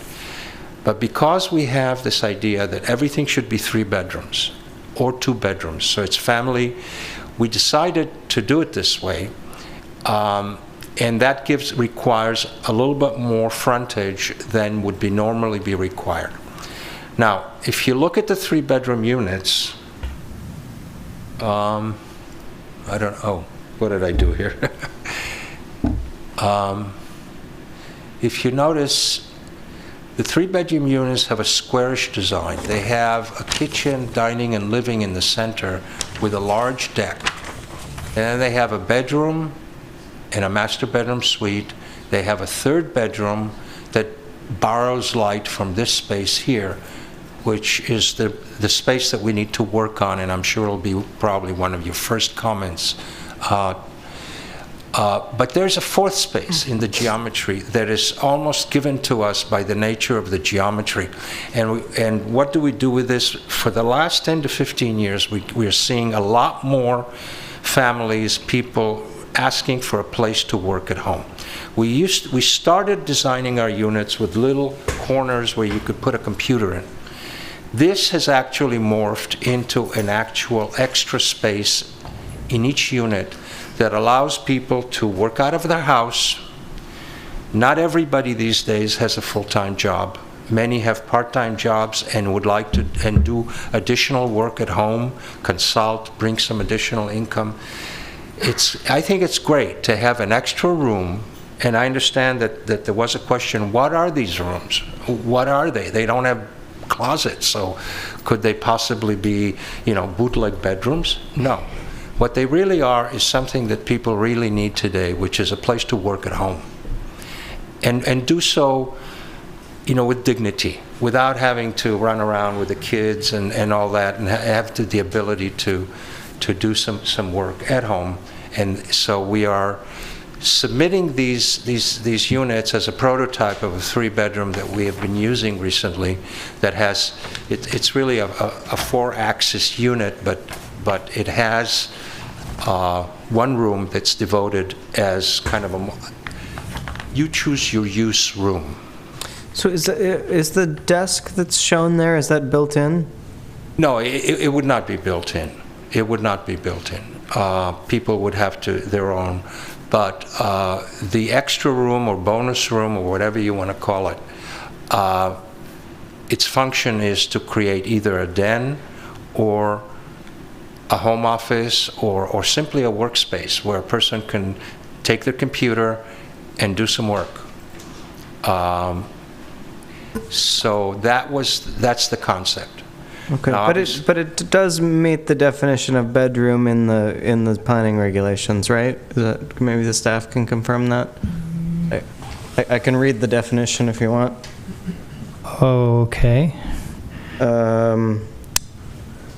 Bedroom means any room having the potential of being a bedroom and meeting the standards of the California Building Code as a sleeping room. I think it would, but I don't know that that makes a great deal of difference. I mean, our parking requirements would not change. It's, there's really the break for parking is between 1 and 2 bedrooms. For 1 and fewer, it's less, and for 2 and more, it's greater. But other than that, there's no other regulations that hinge on bedrooms. So whether it's 3 bedrooms or 4 bedrooms, I don't really think makes a lot of difference. Yeah, no, my point is just we should count them as 4-bedroom units. Oh, okay. Again, I'm not an expert on the Emeryville Planning Zoning Code, but there are some jurisdictions where a bedroom is defined if it has a closet. We didn't put one in just to give that option. But again, as Director Bryan said, whatever the definition is, we would like to have this option included within our project to create a place where somebody can do some work that is separate from a bedroom, that is separate from a living and a dining room.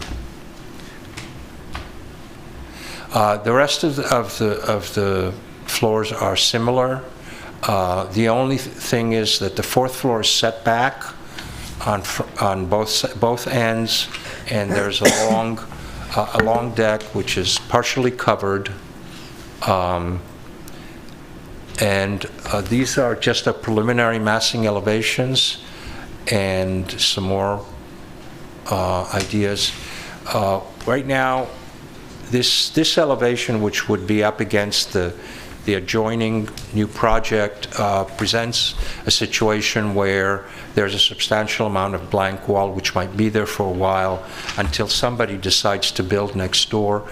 We would like, even though we can't put windows in it, we would like to come back to you with some sort of a architectural design idea, color idea that would make it a little bit more interesting and more palatable rather than having a large blank wall. This is a typical urban problem. What do you do with the property line sidewall that you can't put windows in? So we would like to make a recommendation to you about what we're thinking about. Finally, I'd like to end and then get as much input as possible. We can easily qualify for the 100 points that are required, and probably even more, in the sense that we have substantial open space, we have 100% family-friendly housing,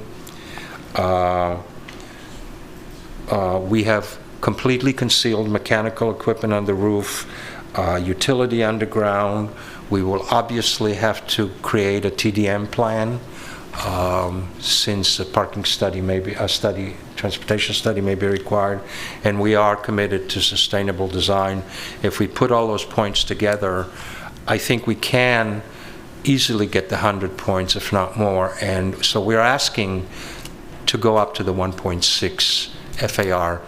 And I really appreciate the comments you made about those bedrooms, and that's going to be our first design task tomorrow. If you have any questions, I'd be happy to answer them. I have a question. So is the intent to provide a washer dryer in each unit? Correct. And if not, is there an on-site facility planned? No. Every unit has a washer dryer. Some of the units I had trouble locating where that was, so. Oh, I'm yes, sorry. Just take a look. It's kind of a small. Again, as I said, it's kind of early in the game. We don't have enlarged unit plans for you, and But yes, there is a washer dryer in each unit. Okay. And can you explain the garage, the parking structure to me? I don't need to see it. It's just that it shows glazing on the north and south side. So are those going to be windows glazed? And if that's the case, how is the garage going to be ventilated? No, they are not. They are not windows. They're openings, and what we'd like to recommend is some sort of an attractive louver system. Okay. That is architecturally coherent and attractive. I believe that given the amount of solid wall around that garage, that some mechanical ventilation will be required, but we are also going to put, as I said, high windows. We don't want anybody looking into the garage. But the issue that I brought up earlier is when you have high windows in the garage, what do you do with the wall underneath it? Mm-hmm. And typically that's the ugliest part of apartment buildings. I mean, what do people do? They do concrete block and they paint it. That's not what we want to do. Even if we put porcelain tile on it, it's still going to be a blank wall. That was the idea of trying to bring up the landscaping a little bit higher so that what you're looking at is greenery rather than a garage wall. I like that whole concept and what you're saying. When you get to that point, whether it's at the final study session or when you come back for approval, I'd like to see what those ventilation things are going to look like. I kind of need to see a full explanation of what they're. Okay, great. Yeah. Thank you. Other questions for the applicant? All right, thank you. All right, with that, we'll go ahead and open the public comment. So it appears that we might have a lot of speakers, so maybe if we want to form a line so that we can kind of take one speaker after another quickly, I think that would be prudent. So if someone wants to come forward and get us started, and then others can maybe line up behind them. So before the speakers start, let me just say there's a 3-minute time limit for each speaker. And please, after you speak, would you go over to the clipboard that's over there by Sarah and sign your name so we can get it for the record? Thank you. After you speak. After you speak. Yes. Are we on the clock? Good evening. My name is Shamsad. I am the owner of Baker Building adjacent to the project. And I was hoping for a more conducive design in reference to my situation. We were approved to develop that warehouse, and one of the conditions was the maintaining the architectural shape of the building to have industrial look, so-called, for the area as the 1900 architectural standard of Emeryville. I was hoping that the setback was such then we would keep the shape of the building the same. So as you go by from either side, you'll be able to see the integrity of architecture. And the way it is right now is going to give us a lot of trouble to create anything in that side. And sort of hoping that you folks give it a consideration, perhaps moving the whole project forward, such then there is a space between, or could be used for driveway, or could also allow us to develop that building, because as it is, we're pretty much locked up in there. And I like the project itself, perhaps too massive for the site, but as far as my situation is concerned, I will need some help. Thanks.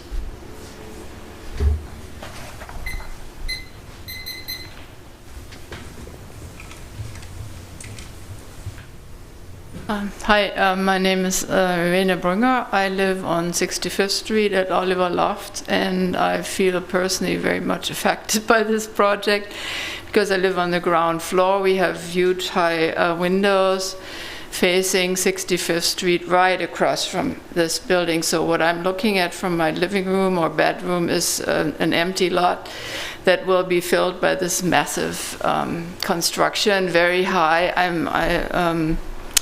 I would like to know how much light will be taken away by this project, and also my living room goes right out to the, my bedroom goes right out to the street.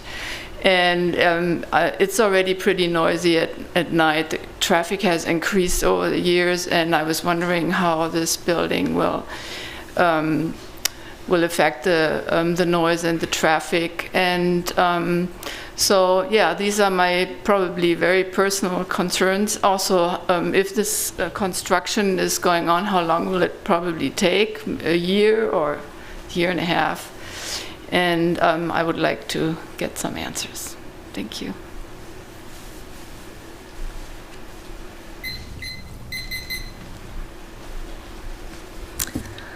Hi, my name is Felicia Wojtak, and I'm actually the owner of the parking lot, which is on the other side of the building, and the building that's kitty corner, that was mentioned in the earlier drawings. So I wanted to first say that that parking lot is a requirement for parking for our office building, which is kitty corner, so there's no intention to develop that at any time with any other kind of project, because we need that parking lot. But first, I also wanted to say, too, that we like the way the facade looks. It seems to fit in nicely with the neighborhood. I also know that it's very expensive construction as originally drawn, so I hope you'll be able to, the developer will be able to follow through with making that things look as attractive as they look on the drawings. Then my other question I did have was if this was a rental or were these condominiums. One concern I have with looking at the large bedrooms that are set up like this is this looks like it might be designed possibly for multiple adult living environments, which means there will be a lot more cars involved. And so if that's the case, where is the parking going to be? Because that neighborhood has gotten a lot more dense over the last few years, and so parking might be an issue if, in fact, the 3-bedroom, almost 4-bedroom unit has 4 adults living in it together sharing a rental. So that would be a concern. One thing, too, we have with the adjacent parking lot and the development of it seeming to be right to the property line, exactly to the east, as you see on the drawing, is the pathway into our garage. So no construction equipment could be placed on our lot during construction, as we need that for people to get in and out of the parking lot. That's actually the circulation area right there to come in directly to the east of that project into our parking lot and then around to the parking spaces in it. So that would be a concern on any kind of construction scheduling. We cannot lose that our parking lot right there for that.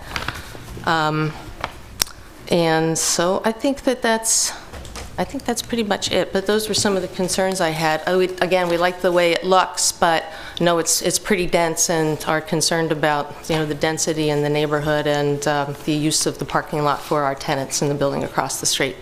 Thank you.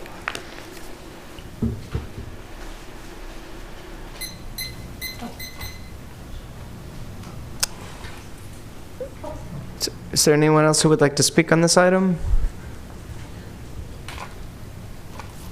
All right, seeing none, we'll close the public comment, and we will bring this back to the commission for discussion. Commissioner Keller, do you want to get us started? Okay, gladly. First of all, I like the project. There seems to be lots to work out, so there'll be lots of homework for you all. I do like the office space. As a person who lives in a 2-bedroom unit and has a spouse who works at home, often it's unfortunate that we have to have a guest room that's shared with an office in a space like this. I think is very current and timely, and I think that the concerns that it could become a bedroom. I mean, people can turn dining rooms into a bedroom. When my mother was a child, she slept in a dining room. So if that's what people are going to do, that's what people are going to do. In his latest drawings, I saw that they had bike lockers. I'm very much in support of that. I'd like to see at least 12 bike lockers included in this project, but 6 would be a minimum that I would like to see. These are the exact same lockers I use every day, and they're very useful. And it's nice to know that I always have a place to park. I can keep my helmet. I have a bike pump in there, and I think they're vital, and they're something we need to look at more in our projects. I do like the berm landscape as opposed to the raised planter bed. I think it's kind of a more graceful and friendly look, and it's more kind of like open. So if that can still be incorporated as in the first illustration, I really kind of like that. And I'm also really happy, back to the bikes, of the multiple areas that you have bike parking on the several different floors. I think that's really nice to spread that around. I'm happy with the unit mix. I love that they have 9-foot ceilings. I live with 9-foot ceilings, and it's just kind of an amazing difference than when you live in 8-foot ceilings. So I think that kind of adds or goes to the whole height thing. And we might need to look at that, the variances for that or the conditional uses. I don't have a problem with how some of the bedrooms open onto the public spaces. I've been in places that are unique or different like that, and I think people kind of adapt their lifestyles to that, and I think it's a give and take to get family-friendly sized units. We can't get 100% of what we think would make a perfect family-friendly unit. So I wanted to just address some of the, there wasn't a lot of talk on it, but we did get some emails on parking. I think Emeryville's fairly new parking requirements are kind of more reflective and more of the current thought, more current thoughts of today's parking and concepts, as opposed to the old school auto-centric parking. This plan meets our current guidelines for parking, and I don't think that there's a problem with that. We have to, as a member of Transform, it's a group that's doing a survey on parking, and they actually just finished one at PPP with me, and what they're finding is most places are overparked. My building, PPP, has a 5-story parking structure. People don't use it, they park on the street because that's what's convenient. So you could put in 100 parking places in this. If it's more convenient for people to park on the street, they're going to park on the street.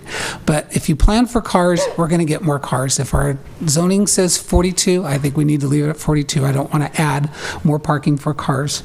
So, and I really don't envy you. I think this courtyard window thing is going to be a real thorn in your side. And I like to provide options or maybe suggestions, but for this, I simply don't have it. And just maybe working with Charlie and his group, maybe you can come up with some answers.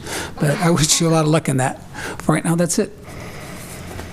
Well, I think it's a very interesting project. I like the 3 or 4 bedroom units, and I question some of the sizes of the bedrooms. They look like they're maybe 9 feet wide in some of the smaller units. But I think the big problem is going to be the windows looking out into spaces that aren't big enough, and they're covered for the most part. And however that's going to be resolved, I don't know. But it looks like a killer to me, so have to see what happens.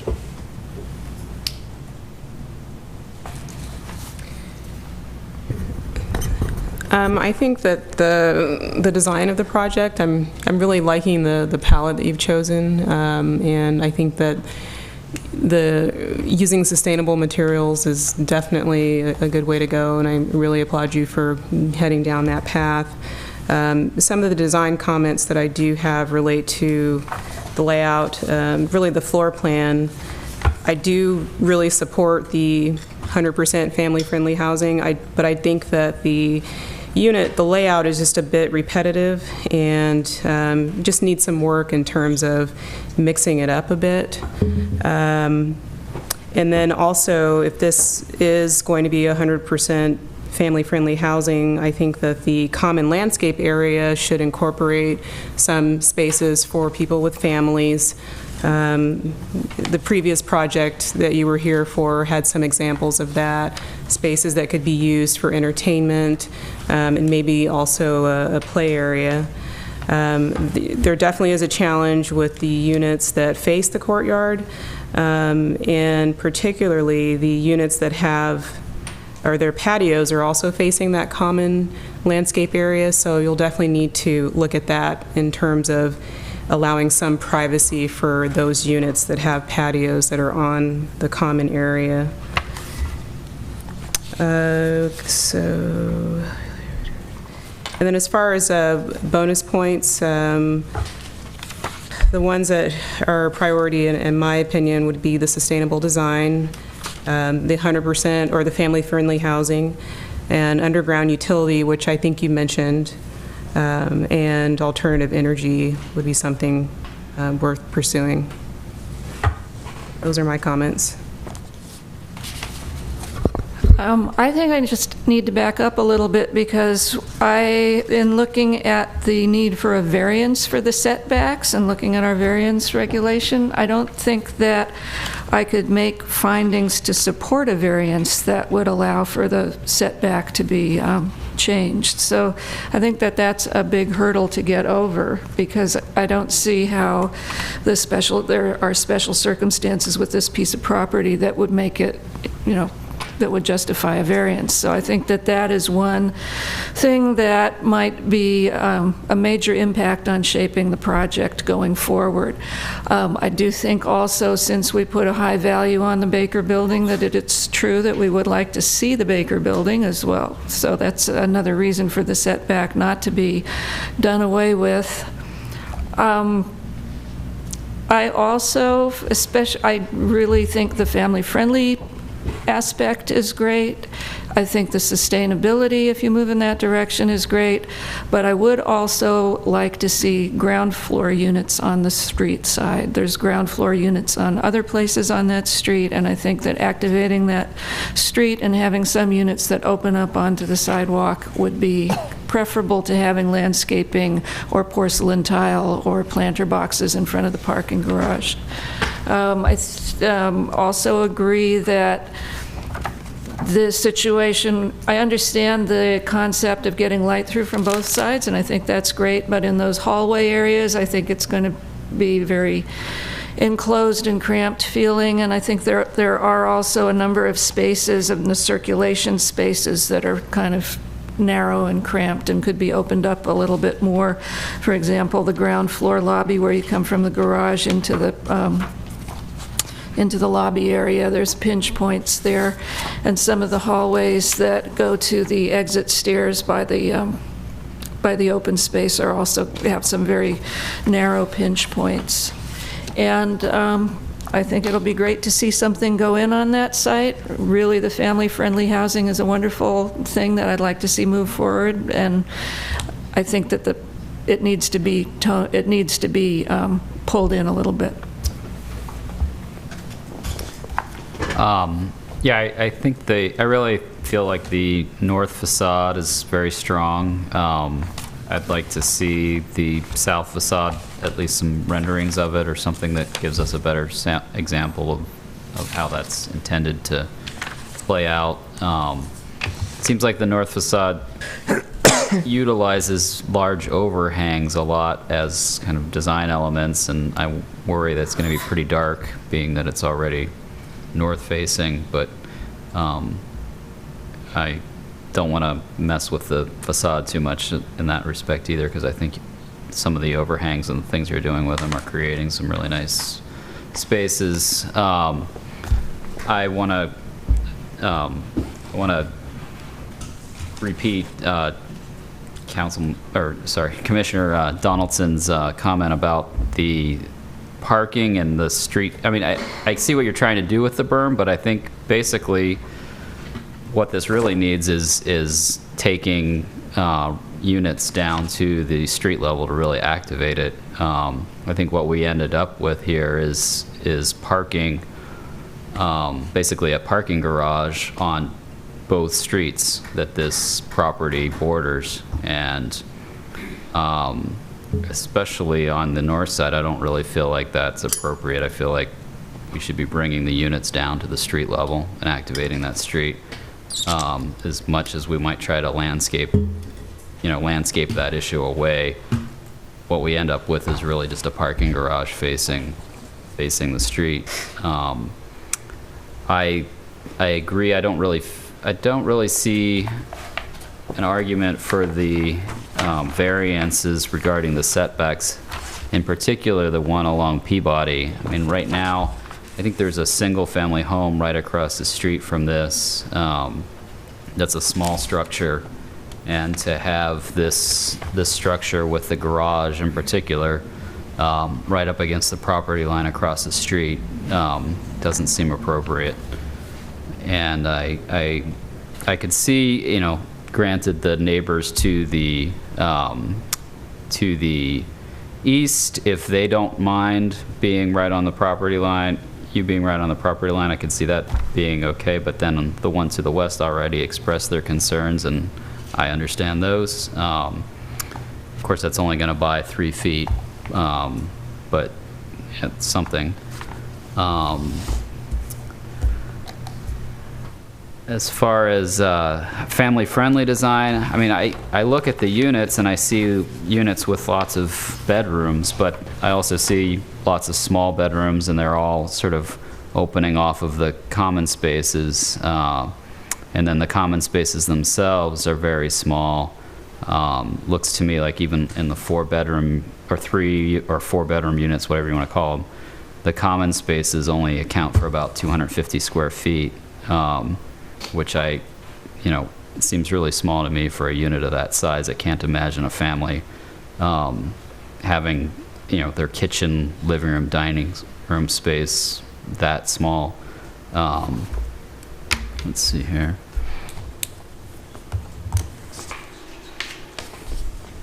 And then, yeah, it'd be nice to see, I love the large courtyard. I'd like to see what's intended there that's really going to bring people to that space. I think we saw some good examples on the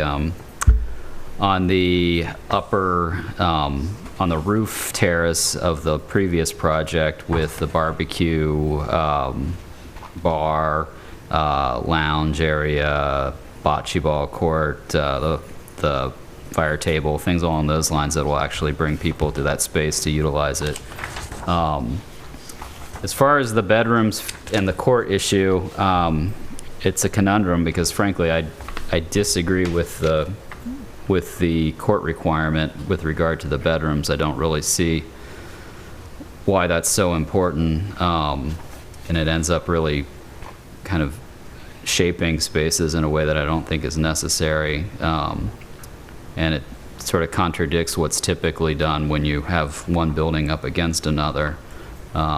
So I understand it with regard to living spaces, living room spaces. You don't want your living room facing a wall, or your kitchen necessarily facing a wall, but a bedroom isn't a space that you go in to stare out the window.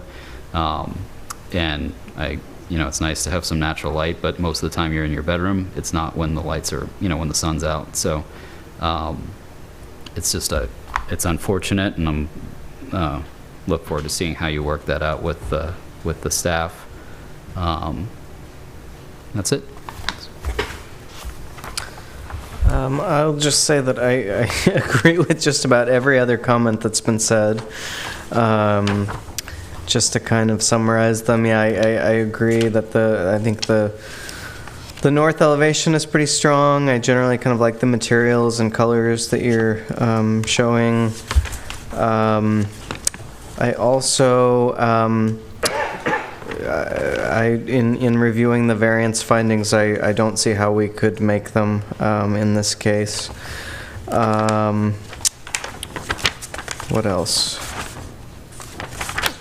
I will say the one other thing that I want to talk about is I probably should talk about the bonuses.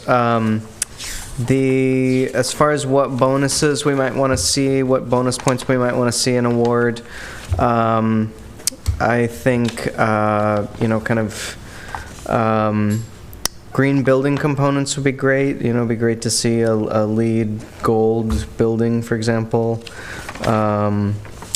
or, some other components like that. I think we, I'm a little hesitant to award points for family-friendly housing just because of kind of the direction things are going, even though it's in the code. But I think under this scenario, you're proposing 100%, and I think that's, is beyond what will probably ever end up being required. So I applaud you, and I think we could award some points for that. I do actually want to ask staff, there's no public open space requirement for this project? Or publicly accessible open space? Oh, you mean accessible to the general public? Yes. Don't we have that in some instances? No, not for residential projects.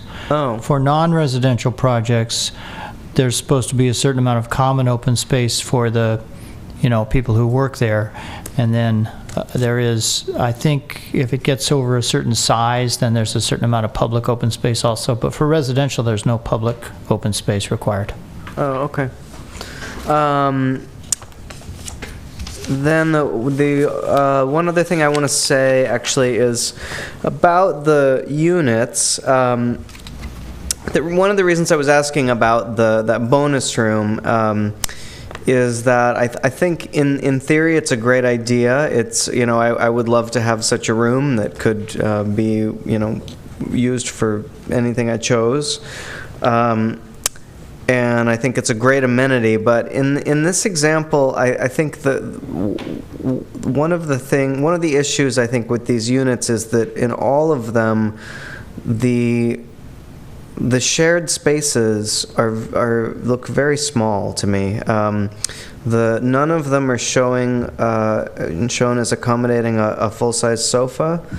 They're all shown with love seats, and so I think on those units, I would rather see that space reappropriated to the common living area to make it function more appropriately and more versatilely for a family. I think in the situation they're shown in now, you could have a family living there, but not everyone would be able to sit and watch TV at the same time in the living room, for example.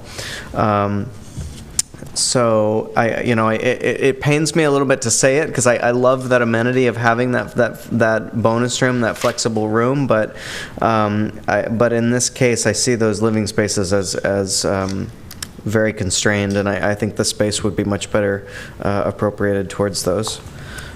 So I think that more. And I do think you are going to have to.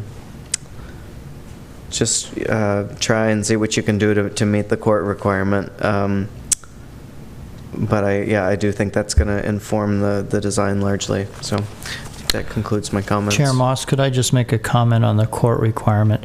As I think it came up during the previous study sessions on the NADI site, 6701 Shell Mound, where we pointed out that some of those units didn't appear to meet the court requirement.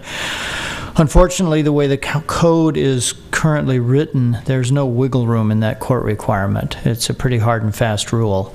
That's another thing that's on our list of fixes, where we need to maybe provide a little bit of flexibility. Maybe it's a certain percentage, or maybe there could be some discretion of the commission to adjust it a little bit. Although this, I think, is a rather extreme example, but Commissioner Gunkel also makes the point that, well, maybe it shouldn't apply to bedrooms. I mean, all the ones I'm familiar with have applied to bedrooms, so I don't know. But at any rate, currently, under the current regulations, there's really no wiggle room. So if you wanted to approve something that didn't comply, that too would require a variance.